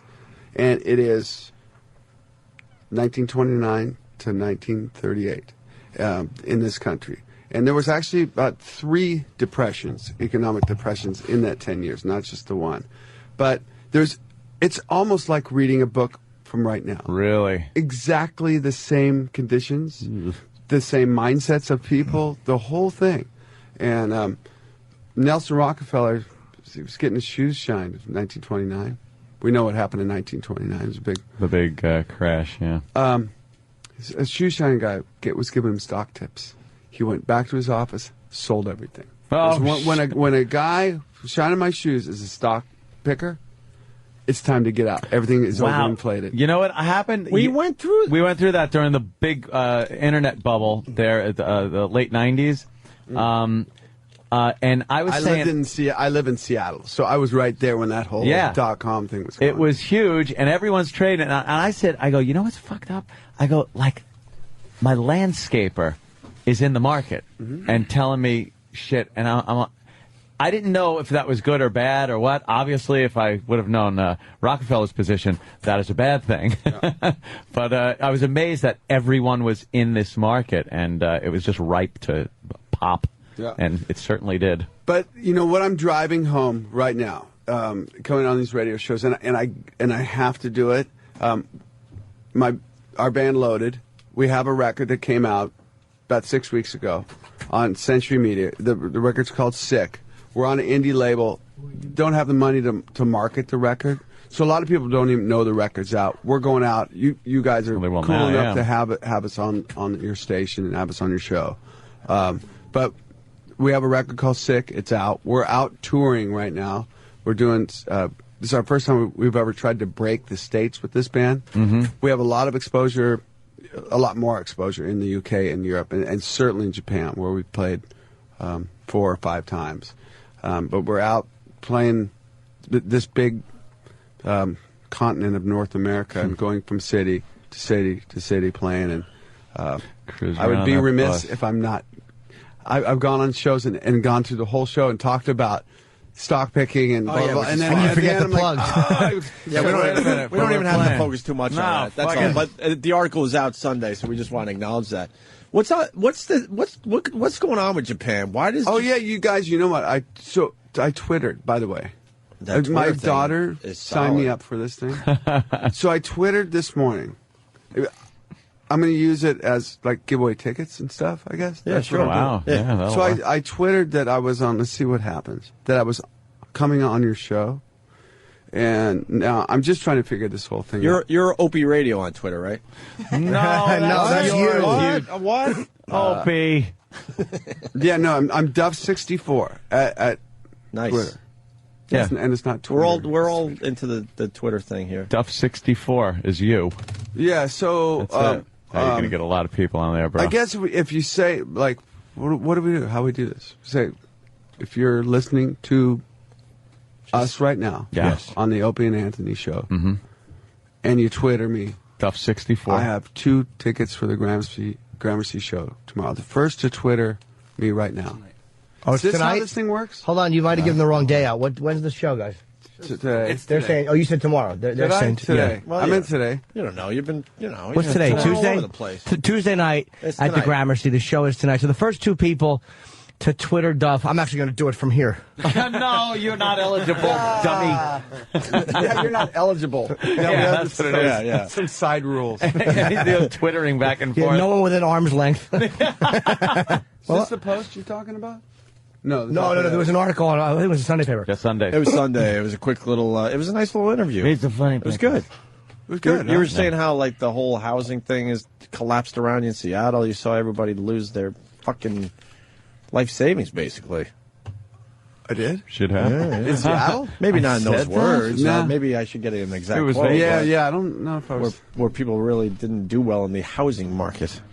Maybe I was talking about my trip through Detroit. Oh. Probably was I talking about Seattle? The Well, now we housing gotta market find in the article. Detroit. Yeah. All right. Probably Well, not. you know what? Something that's If I was talking barbecue. about Seattle, then I was absolutely talking on my ass, and they hadn't had enough coffee. Because, I don't know. All right, we have it in the office. We could take a look at that. What? Duff, you want to But play we a won't. song? I see we Yeah. got the big mixing board. We got a bunch of guitars in studio. The band's loaded. You can go to myspace.com/loaded for info. Got a new album out called Sick. We did. Thank you. Yeah. There it is. And that's. Where can they get that? They can get it at your Best Buy. Yeah. At your FYE. Cool. Probably from our website, duff-loaded.com, or our MySpace site. But yeah, it's out in stores. Cool. You know. Yeah, Best now Buy you're is really where putting me on the spot. No. At the 'cause record that's- store. The You on record iTunes or store. no? The thing is, like, Best Buy is a great place to go to get discs, TV. man, and a TV, Yeah. and a DVD player and whatever else. I'm just like, you walk in there and go, okay, I can get everything I need here. I need a cable. It's hard to steal I need an stuff from XLR Best cable. Buy, though. Have you ever tried that recently? You can Really. It's impossible. Impossible to steal anything. You from got to run through a big guy that looks at your receipt when Yeah. you go through the door. What's up with that? They don't trust me? They don't trust you. He's got to take it, make a little check mark on your receipt. And then you're holding your bag open like, I hope I get away with this. It's like, wait a minute, I paid for everything. Yeah. You almost feel guilty as he's looking through your stuff. Yeah, you can. Yeah. Yeah. I don't know where we're going. But we you guys digress got again. You got any new jokes or anything? Nah. What? Jimmy's the comedian. I'm Really? just a What's going fucking on? lackey. No, not really. No, I just kind of just fire out nonsense in here, and on stage I'm a total dud. No, you're a fucking I do great mediocre comedian. crowd work. Oh, you rich boss. Yeah, that old comedian's trick of like you'll say something about somebody and you go, oh, look at this guy going, yeah, get me too. With the comedian, you're like, no one's saying that. Fucking asshole. He's cracking up over there. He's Yeah. cracking up. Hey, this guy's I got it. Look at himself. He got it. What did I say? For sale signs all over my neighborhood. And Oh, that was during the .com thing. That's probably what I'm talking about. See, I'm not a good reader. It does say you see 1999. Uh-huh. It looked like a bloodbath that really taught me to be safe in my portfolio. It was a bloodbath in Seattle. Yeah. Yeah, people That's were smart though. You can't go a little. You can't go volatile these days. You gotta people think were a little buying, long time. huge, putting half of their dough, their savings into some companies that had PE ratios of 2,000 to 1. Just take it to Vegas. You have a better chance of going red. Poof. 34. Let me yeah, double my whatever. money. Yeah. Just odd. Hey, Duff, can you do us a favor? Yes. There's a guy. His name is Eastside Dave. Oh, he knows. No, for Eastside real. Dave. I know Eastside. Okay, Dave. Remember dude, he shoved he a banana attacked up his asshole. All right, you How remember would he he forget him? Attacked him. I forgot we gave you one of the greatest memories ever. He just had It's his really not one of the greatest memories. he had a son last night. He did. And did he? And he's there's no bigger fan than, No, he is than a big Eastside fan. Dave. I just don't. And congratulations, Eastside Dave, on your new son. That's great. His name's Stan. Stan. Didn't you say Dave? The boy's name is Stan. Oh, Stan. Yeah. Young man, Stan. But Eastside Dave, I just don't get you. And if you're such a big fan, that whole thing of shoving a banana up your ass to show your love of rock is not really the way to do it. Guy like me, go with a watermelon next time. He's saying, yeah, that would actually prove something to me. What would Stan think when he grows up and hears about his dad doing things like that? Right? Yeah. Yeah. I guess tattoos aren't good enough. It's like you got to shove a banana up your ass. God, we horrified you. It's obvious. Well, now. it was Dave did. Yeah. We didn't. But it was our show that I was happened sitting. on. I was sitting quietly. Exactly. I just ate the banana. I didn't do anything. It just made me hungry for some odd reason. He could have done a Gigi Allen, so it could have been worse there, Duff. And started to throw it. Yeah, you could. It's a really, that's just shades of the same blackness right there. You know, you eat your own poo or you put a... Did you like Gigi Allen, or did you think, like, because I've watched Hated, and it was a weird, like, musically, I couldn't I'm enjoy a it. music guy. Always love the been a kind of a documentary. music dude, and Gigi Allen. Although, okay, yeah, whatever. Okay, you are punk rock, quote unquote. That wasn't really punk rock to me. It was just a guy. Just a guy doing kind of performance art. Yeah, it was more gimmicky, wasn't it? Yeah, I didn't. I listened to the music. I tried to, like, I just like, it was terrible. There's nothing there. I didn't like it. I wouldn't say that if he was here, though. He'd probably throw razors and shit at me. He's dead. If he was here, he'd be a zombie. Well, if and Merle you'd was have to here. shoot him in the head. Good old Merle with the backwards Hitler mustache. Yeah. The only time Gigi Allen was nice was when he met Johnny Cash. That was the only time he showed reverence. Oh, really? Yeah. Like, Big Johnny would he Cash just guy. piss on him? Yes, Left his exactly. shit to himself? He gently dumped Tinkle on the man in black shoes. That sounded so poetic the Yes, way you it put did. that. Yeah. Well, we want to hear some music. Yes, I want to when hear. Duff's ready. I don't know if he's ready. It's the whole Duff's ready. thing. He's just hanging. So we can look each other in the eyes while we're doing this? Yeah. You need the microphone turned around, or what do you need, Duff? You tell us. You don't know? Should have another mic Yes, the mic set up, but well, welcome. We have another mic right there. Does Duff need that right there, or no? Oh, look at that. Is that work? Can we set that up? Is it plugged in? I don't know. Oh my God, that'll probably take forever. Why would we know? Oh, okay. Never. Duff, they might be able to do it in a second. Hold on, let's just see. They might be able to do it right for you. Right. Yeah, it's kind of like a... Oh, you got to turn on. What happened? Mars just turned that on. Make sure. You got to get in what they call circle jerk position, so you can all look at each other. Really? You know, Jim. No eye contact. I don't play in a band. Duff's looking at you like I've actually never heard it called circle jerk. Yes. I don't know where you're from, pal. Well, good punk band though, Circle Jerk, right? Very much so. See, we turn it right back around there. Yeah, Duff. yeah. That's what we do. Thank God, you got me out of that one. Yeah, I'm trying to help you out. I'd love to see Duff just kickbox your teeth out. You know how happy that would make me? So this is a song. It's not the single off the record. It's a song we played. Mike and I went out and did a little bit of radio, and we played this at a station, a terrestrial station in Cincinnati, and that station took this song, and it's a ballad off of the record, and they just put it in rotation, and now it's in top 5 power rotation at the station, and it's brought this song to like number 35 on rock radio. Wow. Just one station, that's how many times they spin it. Can you do us a favor after you play it today on our show? Just say Opie and Anthony made this record huge for us. What do I say? Opie and Anthony made this, song huge for us. Yeah, I will. You basically forget about what Cincinnati did. Okay, well, exactly. Dr. Johnny Fever. Did I just do like a radio no, it doesn't by matter. saying that? It doesn't matter. No. Yeah, that's actually really cool. That's a cool little story. Yeah, we just kind of found out about it a couple of days ago. Nice. We played Rock on the Range, which is a big. Well, let's be honest. It's still Cincinnati. Well, I'm not making any judgments on any of that stuff. Look, man, play. Look, man. Well, did you get threats ever? Or? Oh yeah. Was that an understatement? Yes, from his staff. Another one.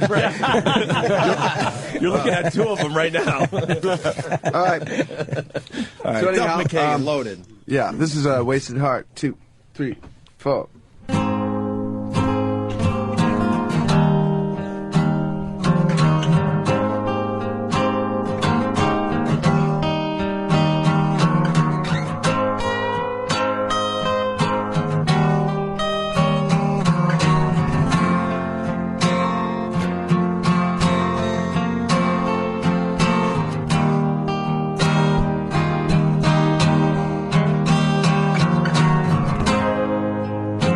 You're my flower, you're my rose that I try to stay up on, even when things they go wrong. Yeah, you stay there with me.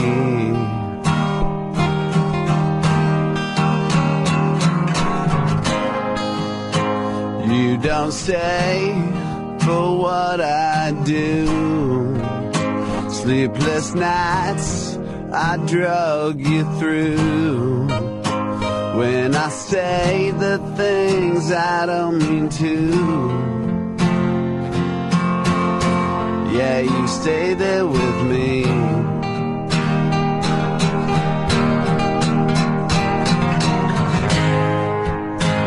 You uncovered this outlaw soul. Should have gone, baby, long ago. But you shined a light where it was dark. On my wasted arms.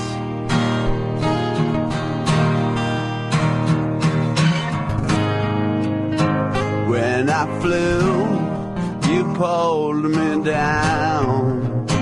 When I crashed, you were the ground. When my bones are scattered all around. Yeah, you stayed there with me. Oh, you uncovered this outlaw soul. Should have gone, baby, long ago. But you shined a light where it was dark. On my wasted arm.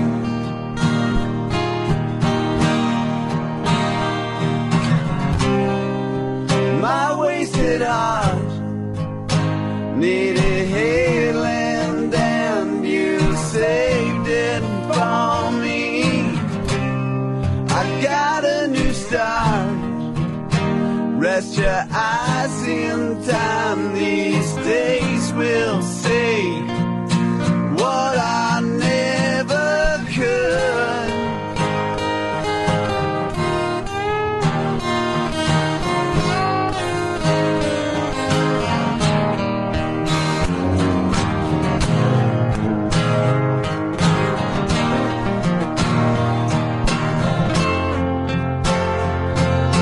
You stayed with me.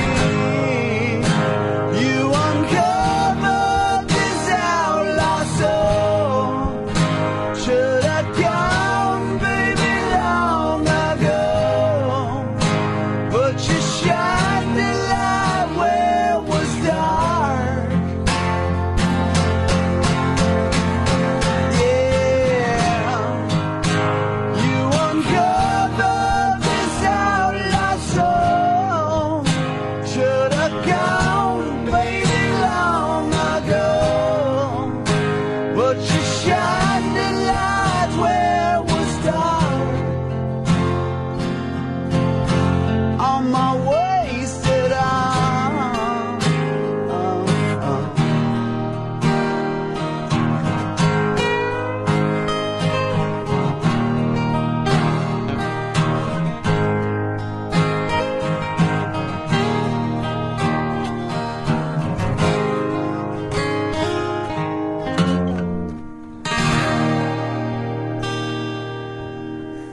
Oh my God! Wow. Are you kidding me? That was really, great, really good. All right, I'm in. Fucking Yeah, great. yeah, I'm yeah. in. I'm in with your band. I'm Duff. in. Seriously, that's what just put it over the top for me. I'm in. Great. It's all about Loaded, Duff McKagan's new band. That sounded great. Had man. I had an early Stones feel to it. Is Yeah. that? I hope that's a compliment. No, it's totally a compliment. Yeah, the record is really we're old school in that we like to make an album of songs, like you know, when you used to put on a record and it was like from the beginning to the end, and the record really is it's a journey. You know, a lot of songs are harder and maybe a bit more.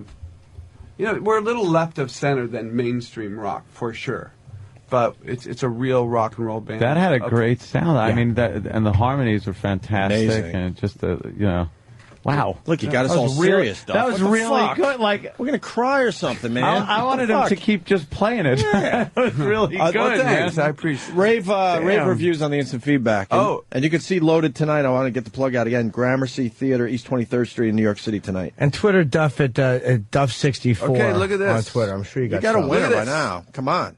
What is? You see this? You see what's going on over here? It's radio. I'm scrolling down.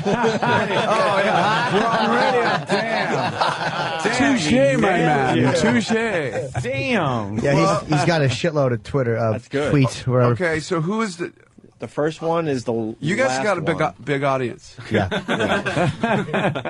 I think. Whoa. Yeah. Okay, what I'm worrying about is that just pick one. They won't know. Duff has changed it to the first one to the one with the biggest tits.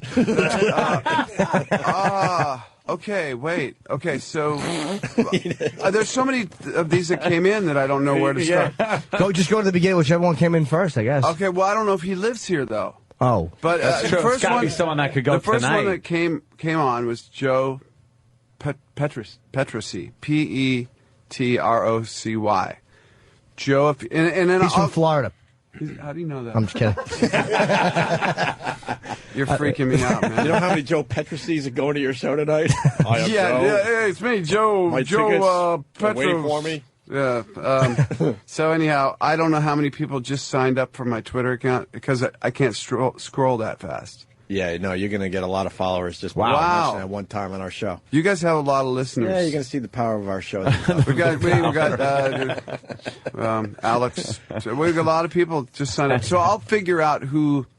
Yeah. I'll get into the thing and find out whoever that was. I wish I get could back to them. You can go to and their say, profiles and see where they're from, probably. Like, if you have to, after you leave, you could probably do that and then contact them. Jimmy's a pro. Yeah. You know what? That was great, dude. That was I'm really sounded downloading good. this freaking loaded CD. That sounded great. For real. Yeah.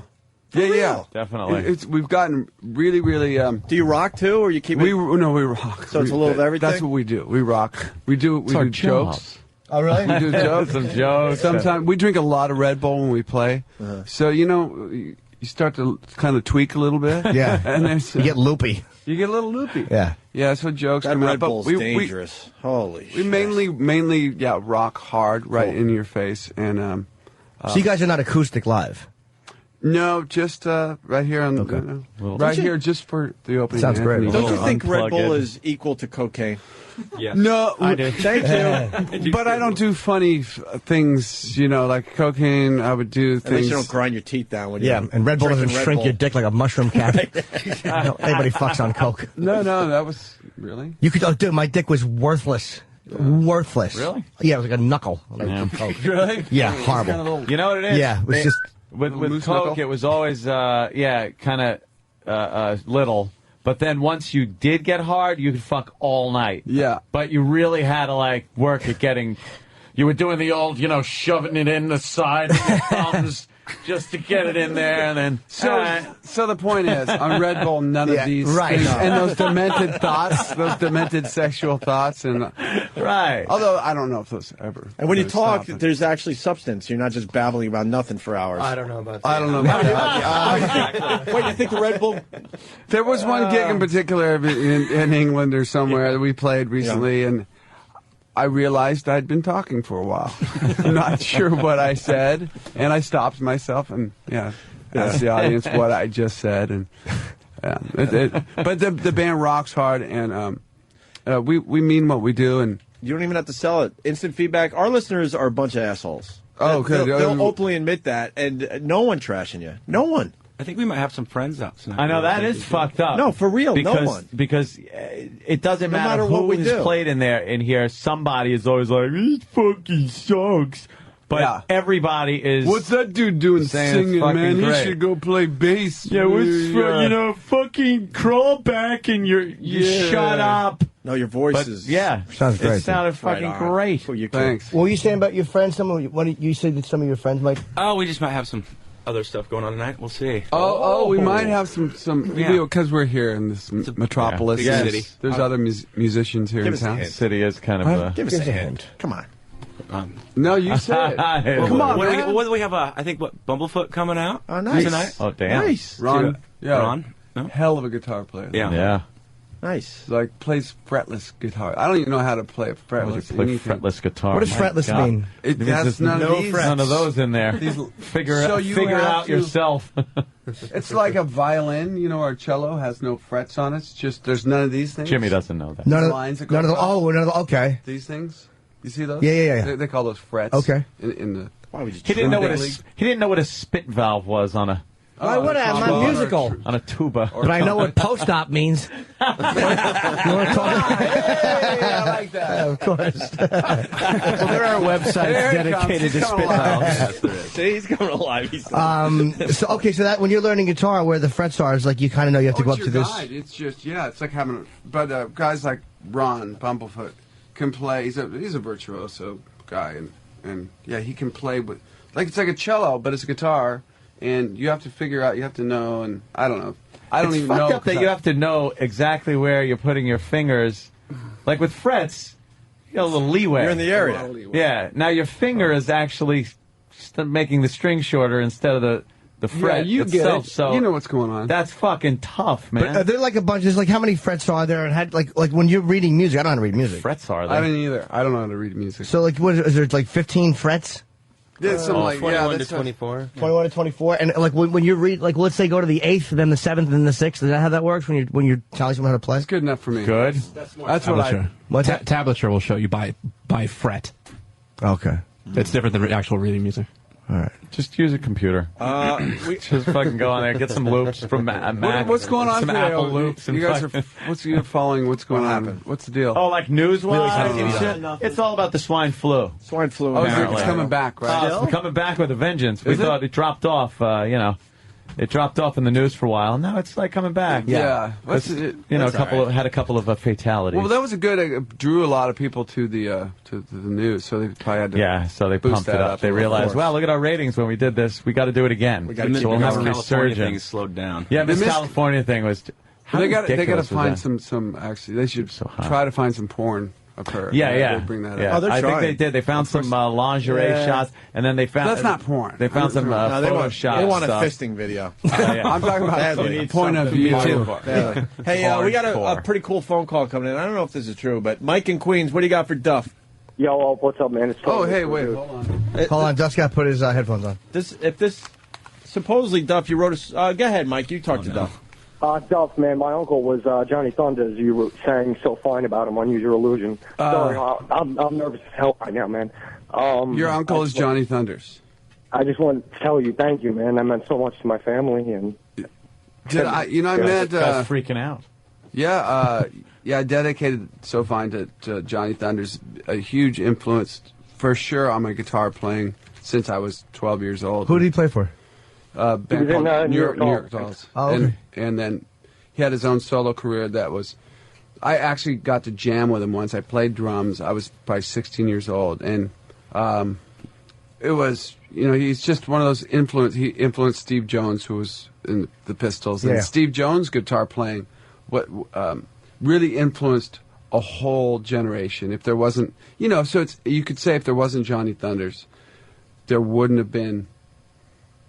Metallica, right, or Guns N' Roses, or onward and to now. So he's a guy that didn't get a ton of recognition, but he was definitely a trendsetter and a hell of a hairstyle. Yeah, he was the coolest looking motherfucker there ever was. That's for sure. Do you know Steve Jones? He had a radio show out in L.A. It was a good show. And I did it when I was out there, and he was great. And I didn't know that he was in the Sex Pistols. I had no idea till the end of the interview. Really? I had no idea. I just thought he was a cool radio dude. And we just talked about Craigslist for an hour. What a fucking filth bag he is. He's great. Oh, yeah. Oh, yeah. He was great. Oh, yeah. Yeah. We just talked about all the ads. What was the song? I'm sorry, Duff, go ahead, man. Hey, it's cool. The name of the song was So Fine. Okay. And then on Spaghetti Incident, I covered, which was a Guns record. Yeah, sure. Can't Put Your Arms Around a Memory, which is a Johnny Thunder song. My mom actually has, it was my mom's brother, my mom actually has the platinum album of the Spaghetti Incident. Oh, she does?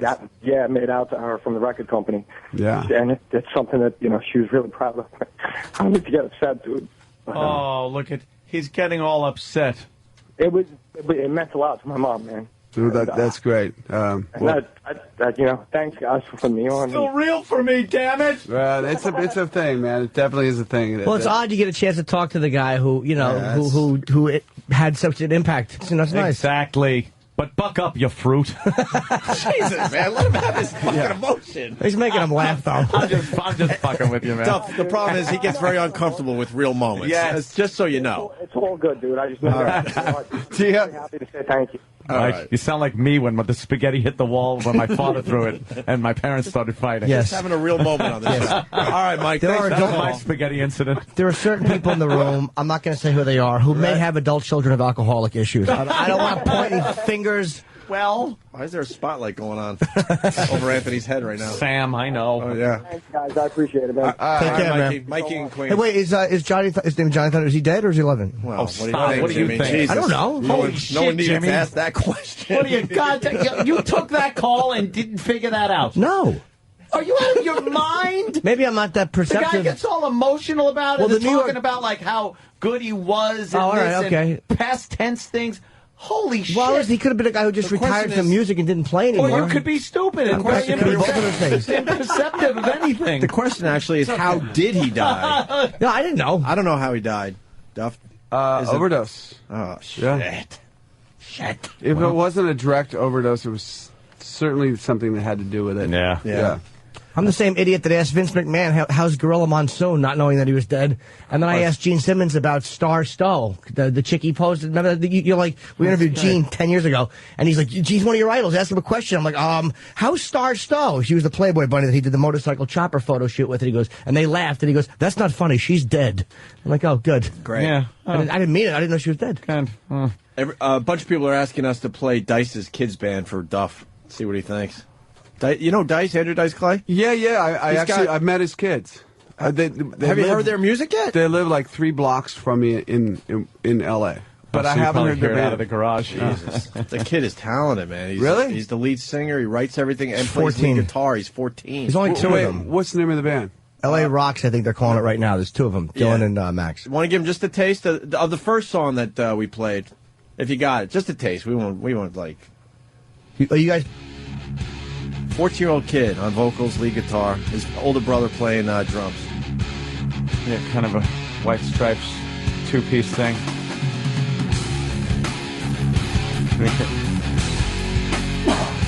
Bless you.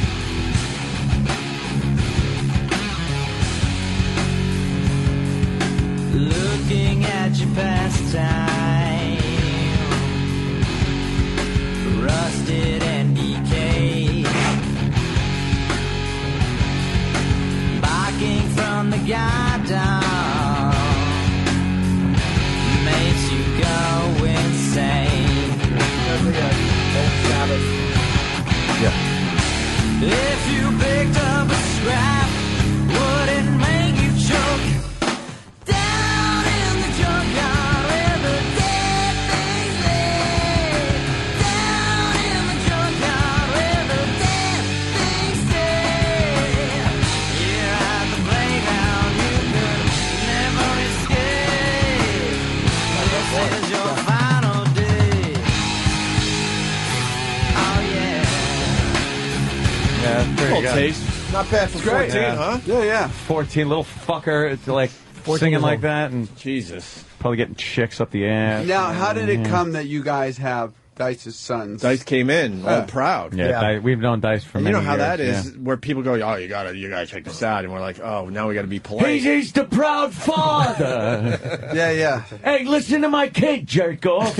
Yeah, I see Trini and the kids. Oh, you know the family. you know Okay, the yeah. family. Oh, yeah, Good. yeah, sure. I went to, I'm not Jewish, but I did Passover at Dice's house this year, and they played in the living room. They were great. That was the It was so- entertainment. Yeah, it was so bizarre. We had like I don't know anything about the Jewish religion, but we're all wearing yarmulkes and we're passing around a book singing work, and then like it's bizarre. What the fuck? I don't know. It's a song that they sing at Passover. Oh, yeah?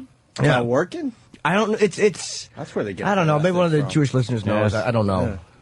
All right. Hey, we Must have got been fun. We got Jesse Ventura standing by too now. So now what do we do? Oh, boy. What do we do? I Duff, you got say another song in you? we do Or is another it one and song. done today? If it's one and done, that's fine. No pressure. It's one and done. Okay. Yeah, I think we're on, man. I think. Yeah, He called it. we have a cool. long day today. He called That's it. cool. I really appreciate you guys having us down, and it's that means fucking a lot. great, man. And- You guys were great, man. I mean, it was really Yeah. fucking. The tune was great. Tonight at the Gramercy, which is. Does anyone know where that is? It's East 23rd Street, Jim. Okay, and LiveNation.com. And I'll find the winner of the tickets on my tweet thing. Yeah. Twitter. The tweet. What is it? Twitter. God, They call terrible. it tweeting. Duff64 is his. Do you know the thing is now? Some friend of mine said had made a comment to somebody else on Twitter, and the other guy unfollowed him. That's the new thing. You will be unfollowed. Unfollowed. Mm-hmm. Yeah. So yeah. Yeah, be careful with the updates. Yeah. We're all learning You that. know what happened in the old days? Just punching somebody right square in the nose. Exactly, or at least having a bigger friend do it. Because I never fought much. Yeah, I just kind of joked my way out of it. Yeah. MySpace.com/loaded to learn more. I'm in. Cool. Great. I'm so in now. Yeah. That song was amazing. I can't wait to, hear the rest of the album. Then that's obviously on the album, that song. Wasted Hearts on the record, yep. And the single that's being played at radio right now is called Flatline, and we're finishing this little stint in the States. We're going to end in Kansas City, Oklahoma City, and Des Moines. Then we fly to Europe, and we're playing Download Festival and the big rock festivals over there. I know we got to get you out of here, but Velvet Revolver, I have to ask because people are asking. Yeah. New lead singer? No. There's no closer. There's either you have them or you don't, and we've heard some great guys, just haven't found that. Oh, look guy at the yet. band getting sad behind you. I'm sorry. No, we both looked down. No, it's not that. We've just No, there's none of that. There's No, I already got passed over for the gig. me too.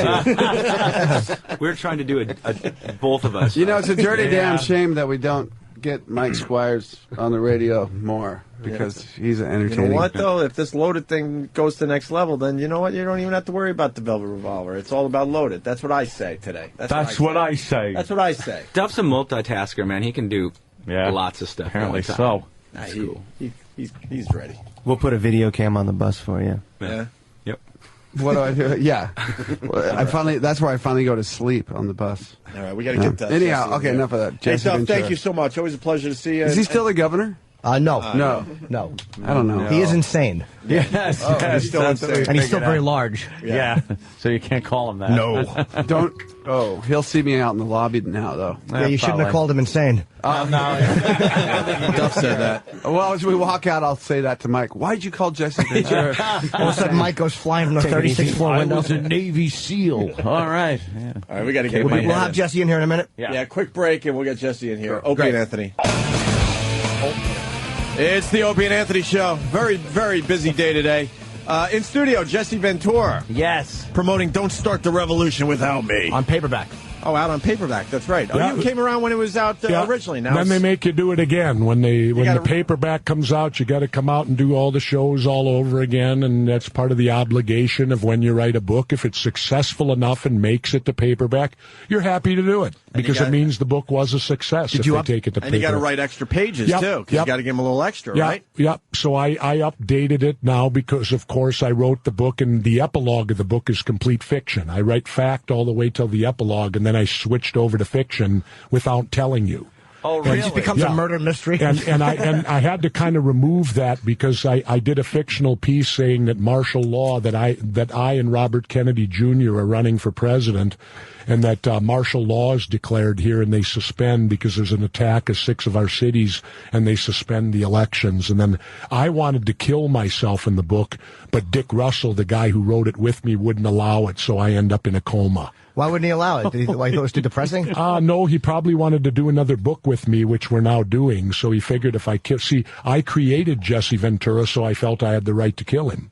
No, that's true. Since I created him, the public image of who he is, then who would have the right to kill him other than me? Mm-hmm. And that's what I kind of wanted to do, because when I moved to Mexico, I had no intention really of going into the public eye anymore. It was like a getaway to go down there. Now, you obviously you spend a lot of time down in Mexico, I gather? Yep. Yeah. And you enjoy what down there as opposed to being Well, here? first of all, the weather. Well, you notice that I'm a lot tanner than all you guys are. Yes. You guys look pretty pale to me, like you need some sun. But then again, in New York City, the sun's hard to reach you here. You got to look straight up just to see the sky. This is true. Yep. And so, but I've taken up surfing. I used to do a lot of body surfing and boogie boarding, but now I'm trying to make the transition at this late time in my life to board surfing. Yeah. And it's very difficult. It's a dedication. I often like to say this. Surfing is a lifestyle, and you must be completely dedicated to it. Imagine if you were that dedicated to religion. Would they call you a religious bum? Hey, that's something to Surf think about bum. today. Yeah, No, they call religious us bums. Yeah, You're a yeah. surf bum. I don't like that connotation They could be a because it's a surf dedication and a fanatic. lifestyle. It's a like I tell people, here's my life in Mexico. I can tell it to you in one sentence. I wake up every morning with nothing to do, and when I go to bed at night, I'm half done. You can't compare surfing to religion because of the connotation. Surfing has done nothing but commit horrific acts and violence all over the world and murder people in its name. Oh, yeah, and religion don't do that. Exactly, that's what I'm saying. Hey, No one's ever been murdered over religion. what needs to be said about Mexico, you're off the grid. You Yep. don't own a cell phone. You're Yep. an hour from pavement, and you're an hour from electricity. Wow. What do you pedal a bike? And I went from the governor's residence to that, imagine. Is it a nice house, at least? Oh, yeah, beautiful home. Yeah. Yeah, and the taxes are marvelous down there. I No, bet. you know what my taxes are? I have a 3-bedroom, 3.5 bath with a casita on the back. I have my own swimming pool, 30 of my own palm trees, and it's all encased in a wall thing, a 2.5-car garage. My property taxes down there are $400 a year. Wow. Wow. And get this. Now, here's the better part about it. They get it and we don't. And I'll state it this way. At least in Minnesota. Now, I can't speak for all the states, but I'll speak for the one I govern. In Minnesota, the government and taxation, they penalize good behavior and reward bad. Case in point, your home. If you buy your home, fix it up and make it better, like a good citizen, right? How do they reward you? You pay more. You pay more, right? So by using their analogy, you should buy the house, let it go to shit, be the worst house on the block, then they'll reward you. You'll pay less. You know something? Now, do you know how I it works? agree with Jesse. Yeah, absolutely. Do you know how it works in Mexico? This is embarrassing. We should be embarrassed up here. Do you know how property taxes work down there? There they reward good behavior. Your property taxes are due in March. If you agree and pay them in January, they knock off 20%. If you pay them in February, they knock off 10%. March is normal, and then the fines start. Well, I pay mine on January 28th. Of course, February is a shortened month. So in 30 days, I'm getting 20% on my money. Tell me where I can do that legally. Mm-hmm. Now, we should be embarrassed that their system is so much superior to ours. Down there, they reward good behavior. As far as, yes, you that pay, goes. you True, pay true. early. You pay early. You're rewarded. As far as that goes, you're very true. Yeah. You're very right. I agree with that. But there are some downsides. Oh, certainly. Of living in, well, maybe not living in, and especially you. I mean, you obviously have the means. Certainly. To buy something nice down there. There are a lot of impoverished people down there. Absolutely. But the thing that's good about it, when you go to Mexico, it's understood the government's corrupt. See, we're on an ego trip up here. We kind of like to think our government's not. I got news for you, people. We're as corrupt as any Mexican government. It's just that they're open about it. Down there, you know it. By the way, I have a get-out-of-jail-free card. I've been pulled over twice by the federales, the federal police, where they kind of hold you up for money. Uh-huh. All I do is pull out my governor's ID and say, I know Presidente Fox and Presidente Calderon. You just have a warning. Go ahead. Oh, yeah? Oh, yeah. I've done it twice. I bet that Are works.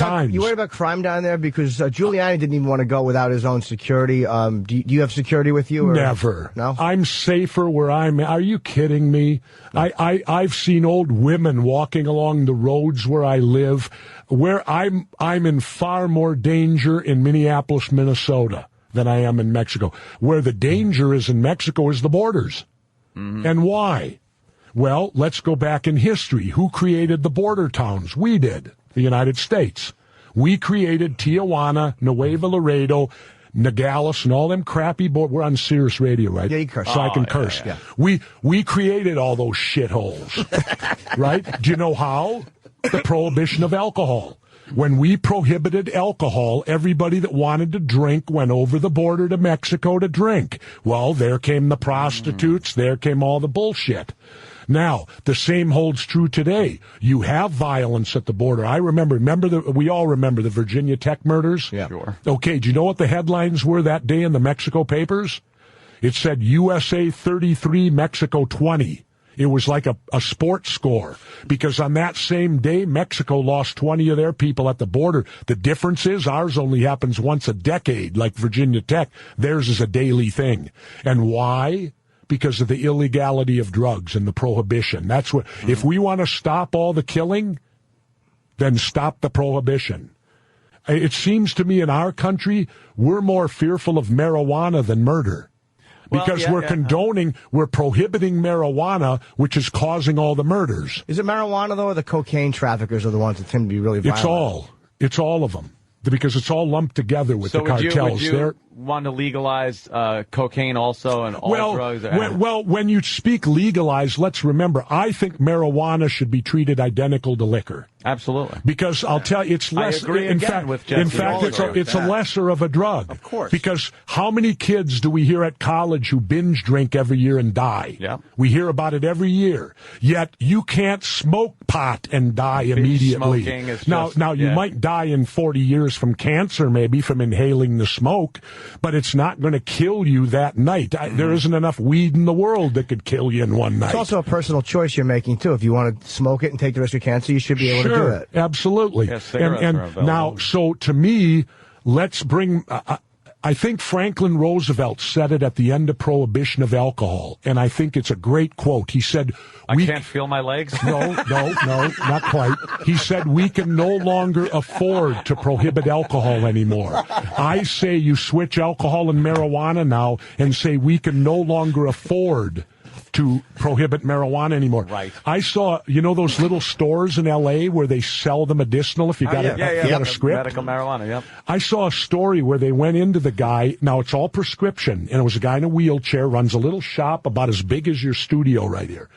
And they asked him, they said, how much did you pay with prescription-only pot in sales tax to the state of California last year? You know what he said? $300,000. Wow. Now, if it was legal like liquor, he would be saying $1 million. Now, in these economic times, isn't it smart to get a new revenue source? Schwarzenegger's actually saying that, though. You, in a way, agree. I think Schwarzenegger's kind of toying with that idea. Absolutely. So you actually agree with Arnold on He's that. in a desperate spot right now. Exactly. Oh my Our God. whole country's in a desperate spot. Apparently, and wouldn't it be How great would it be that marijuana saves this country?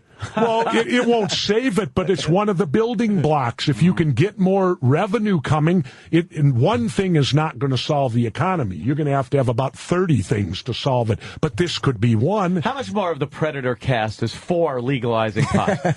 I would say all of them. Oh, right. Just checking. I would say Sonny'd have to be for it. Yeah, Sonny I think Landham. Sonny I wouldn't would. think Sure. Sonny'd have no problem with it. I don't think Carl and Bill would have a problem with it. Carl Bill Duke and Carl Weathers. Seems like and he might poke a little bit, sure. Shane Black, who wrote Lethal Weapon, I don't think he'd have a problem with it. Good. I just was a little curious on that one. Now, Elpedia, now I don't know. Elpedia Carrillo, the Mexican girl. Yes, I don't know what Elpedia's spot would be on it. Get to the chopper. It was very good. I like that. I've seen it so many times. Get to the chopper. Now we got to get into something because I'm agreeing with you on So far. everything you said so far. So all right. But now there are a couple of issues, Jesse, where I think we part ways a little bit. And what might that be? That would be what I heard he's talking about on Larry King about Guantanamo. And the insurgents, the victims, the tortured people, the bad guys, the terrorists, the poor guys, whatever you want to, depending on which side, whatever they're being called. Muslims. This day. Muslims. Well, we only seem to waterboard Muslims. Well, when they're the only ones crashing in the building. Oh, not true. Well, Timothy McVeigh and Nichols, why didn't we understood. waterboard them? Well, we kind of knew they did it. Yeah, but many people felt there were more people involved. Shouldn't we have waterboarded them to find out? But we can't, can we? Because it's against the law. Well, we did execute one of them. They were covered under the Constitution of the United States of America. Right. The insurgents, the victim, whatever you want to call them, They should be are too. not, but they are not. Yes, they are. They are. Our country is our country. But it's, you go by the rule of, if you don't follow the rule of law when it's convenient, you must also follow it when it's inconvenient. Torture is illegal. But there's a difference. No, there is not. There is a difference between people, American citizens protected by the Constitution, and wartime prisoners that are protected by what? The Geneva Convention. Exactly. But they don't qualify for that either. Only because that's what the torture people are using as semantics to get away with it. It's just like when they call it enhanced interrogation. Right. Oh, what a neat word to come up with that you can substitute for torture. Well, it is a shame. I've been waterboarded. I heard. I know that. Yeah, and I it's heard. torture. Yep. John McCain has been waterboarded. He said, isn't it ironic that the guys who have been waterboarded and the guys who have actually served their country are opposed to the torture, and it's all these pukes like Dick Cheney, who got 5 deferments from the Vietnam War. He's all for it and creates it because he never had to put his ass on the line, did he? Shouldn't it be on the table?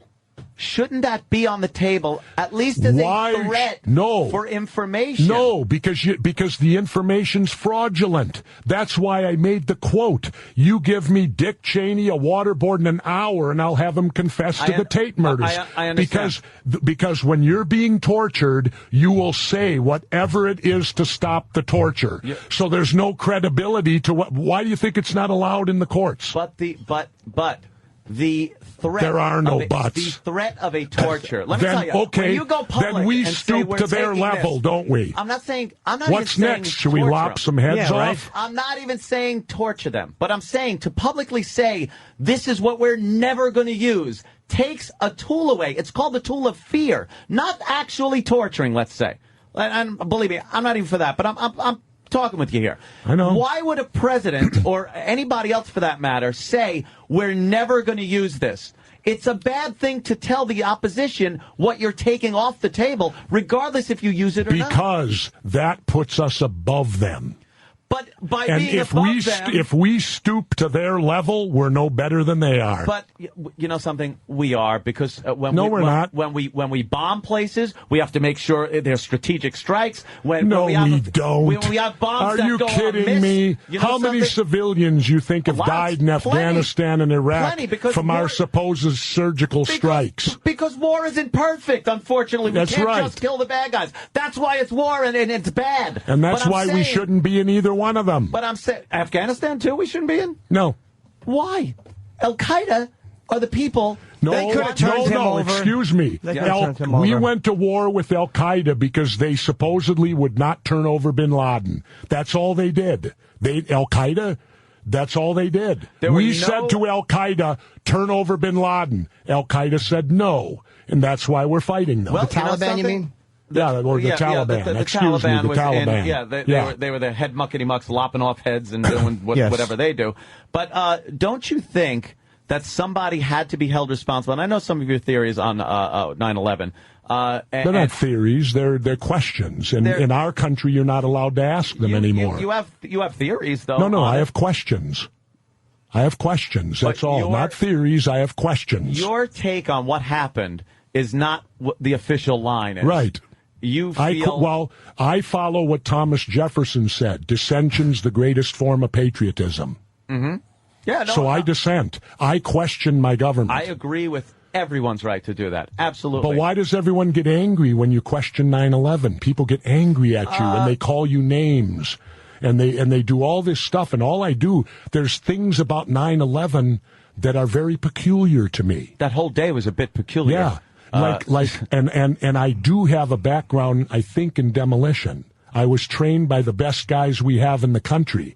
And when I look at those buildings and I see how the cement was pulverized to powder, what type of energy could cause that? Not a simple fall. Well, that wasn't not a simple fall. Yeah, they said one floor pancaked into the other and down they went. A lot of weight. Well, how would that pulverize 900 tons of cement into dust? People are questioning, I think, because you do have the demolition background, the Navy SEAL background. How come it was like on September 12th or 13th? Like, you kind of came out a couple of years later.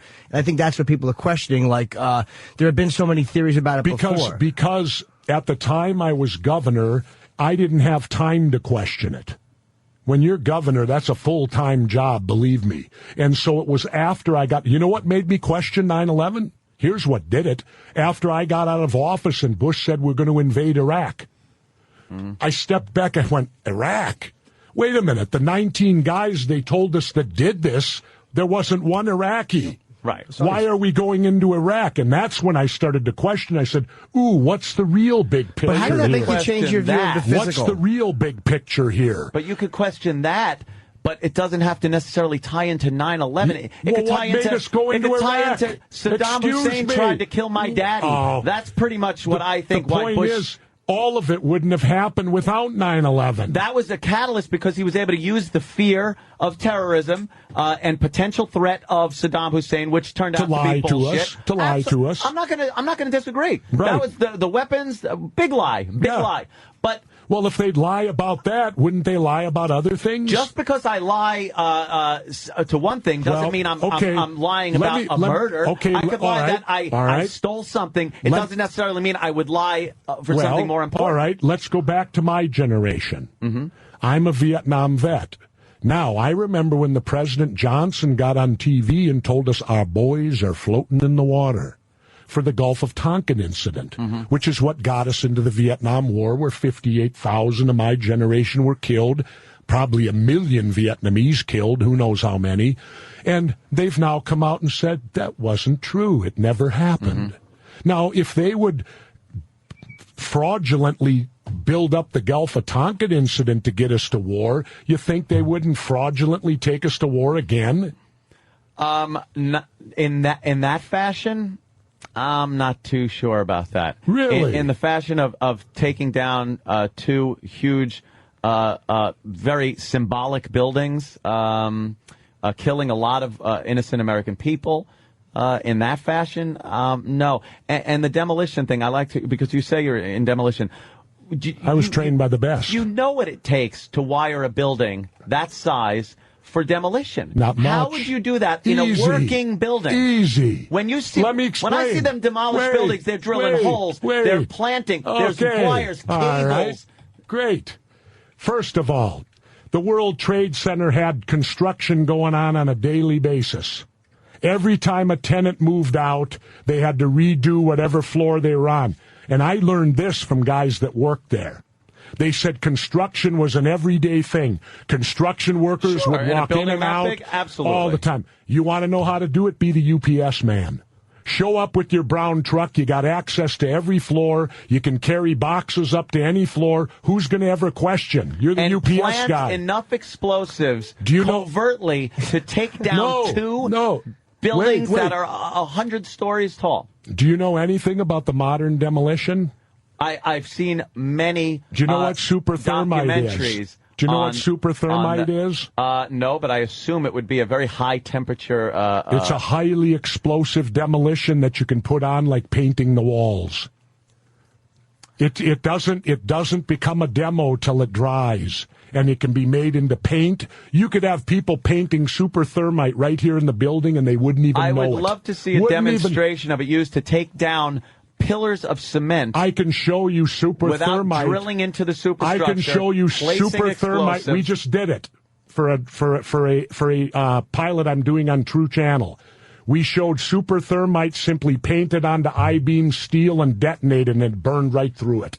I-beam steel. Mm-hmm. Can I ask you a question just about 9/11? I would almost believe you're a conspiracy theorist. Why go the government is just a theory. Let me just ask you, why wouldn't they just, to go through all that and go through the planes, why wouldn't they just bring the buildings down, take 2 trucks, however they do it, get them into the basement? If you can bypass the security at the airport, if you can do all that, you can get trucks into the basement. You somehow make a proclamation that Saddam Hussein has said he is going to attack a major New York city. That day, you drop both buildings. You A, kill a lot more people. You B, remove almost all of the X factors that can fuck you up, like a plane not taking off because of mechanical failure. Mm-hmm. And you give the entire American public a galvanizing reason to go into Iraq. That is so much simpler and so much easier to control. Why wouldn't they? I mean, if they could, I don't know. Why not something simple?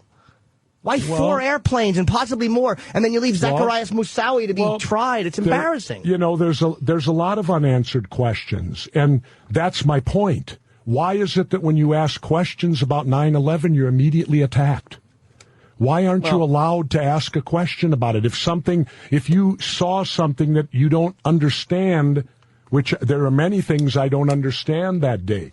Why June 1st? Did George Bush do an executive order changing how we respond to attacks. Up until that point, base commanders were left to their discretion whether we sent jets up, and that happened like 170 times a year. Jets would go up in the air. Yet June 1st, through an executive order, no jets were allowed to go in the air unless it was cleared through Donald Rumsfeld at the DOD. So in essence, you could have a stand down simply by Rumsfeld not answering his phone. Because no one had permission to go up in the air. Where was our air defense that day? Here you had 4 commercial hijacked airplanes covering 2 to 3, 4 hours a time, and we didn't have one jet in the air. Yet, go back to when, do you remember Payne Stewart, the golfer? Yeah. Okay, Payne Stewart took off from Florida in a private plane. They went up and lost contact. Within 20 minutes, they had a fighter jet up on the wing. He said, they're slumped over. I can't raise them. They appear to be dead. He followed them to Nebraska or whatever. When they didn't hit Omaha, he let them go down. Well, this was a private plane out of Florida. And we had a jet up there within 20 minutes. Here you've got 4 hijacked planes and not one. Let's look at the government's theory, and I call theirs a theory too. They've never proven any of this. But Jesse, you're saying hold on. You're saying 4 planes. Just not to interrupt you, but you're saying 4 planes. You remember too? They were up, and it was very, very quick. Like when the one plane went up, the bunch of stuff happened. A lot of people, the air traffic control wasn't exactly sure what was happening. Yeah, and the next thing you know, it's flying into a plane. Because ironically, we were holding war games that day. Now, did the terrorists know this? And if they did, who leaked it to them? How did they know to do it on a day when NORAD is running these huge war games where it would confuse all the air? Remember the quotes from the air traffic controllers? Is this real or is this part of the war game? They didn't know.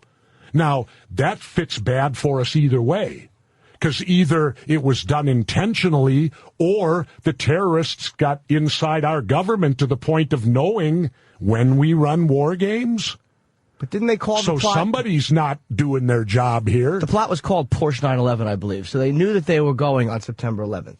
So you're taking into account, if the government's involved and there's war games involved, bad weather ruins your entire plot. Like, that's why I believe that the 19 guys caught this country with our pants down, and they used lax security. Let me ask this. How were they able to identify these guys within 24 hours and yet not able to stop them? They had pictures on TV. Yeah, they showed us pictures. Because they didn't try to hide themselves. They were on the manifest. Well, their names were on the manifest. Really? Who's seen the manifest? The government won't release the manifests. When have you seen them? Well, I haven't seen the manifest. No one has. No one has. The government won't release the manifests. Why? All right, let's go to the Pentagon. The Pentagon has over 200 cameras that run 24/7. Why did the government confiscate all those cameras, and why are we not allowed to see the plane hit? All you see is this little flash that they allowed you to see, yet the Pentagon has cameras all over it. And how was that plane able to circle for 40 minutes in a no-fly zone and not be shot out of the air? Question. And then it ties in. When Cheney was down in the bunker, and Mineta, the transportation secretary, testified to this in open 9/11.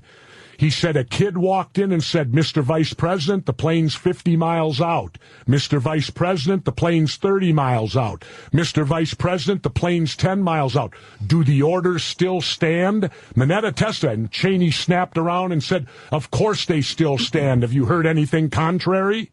Well, what orders are we talking about here? And if he knew and was being a report that this plane was approaching approaching Washington, D.C., why weren't buildings being evacuated? Why wasn't it being shot out of the air?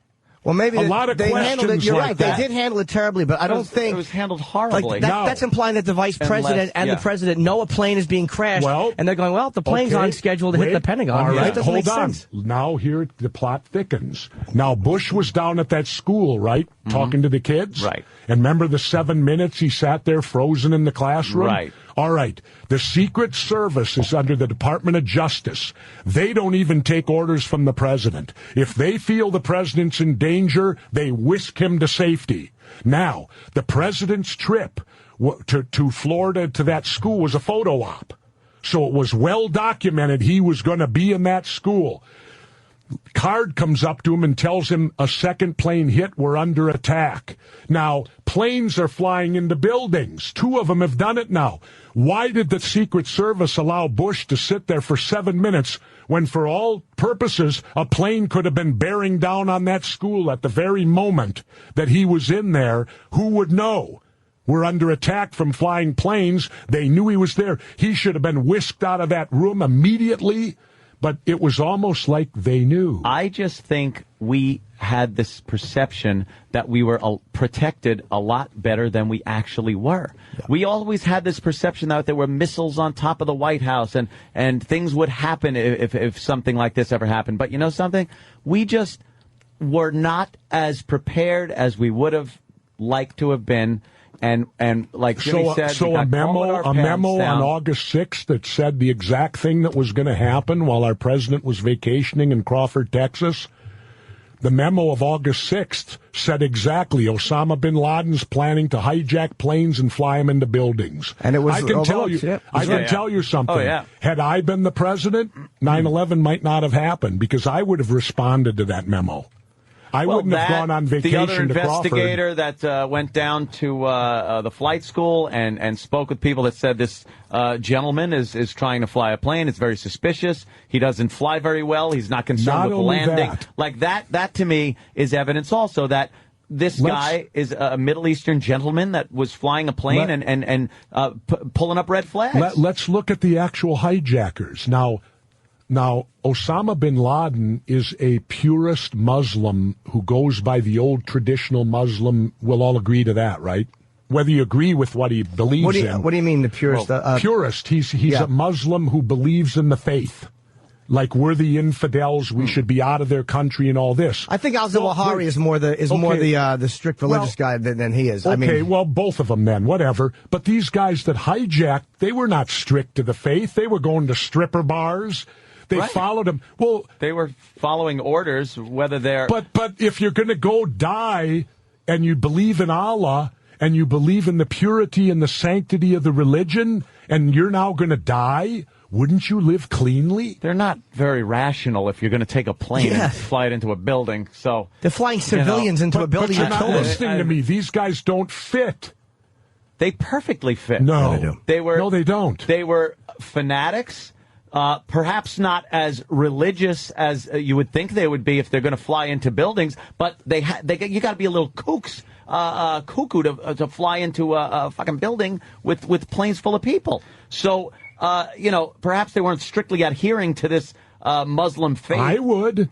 If I were a religious person, if I was that religious and you know you're going to die, would you want to offend God right before you die? They obviously didn't look at it like that. They didn't look at it. You can't obviously say what they looked at. Sure you can, because they behaved that way. Yeah, so they weren't. See, to me, they're not the followers of Bin Laden and them because of their behavior. I want a question for you. This 9/11 was 75% successful, according to what they wanted to do. The passengers overtook that final plane once they all knew for a fact what was happening. I don't believe that either. I know you don't. But Cell phones don't work that high then. But they were low. They weren't flying at 30,000 feet.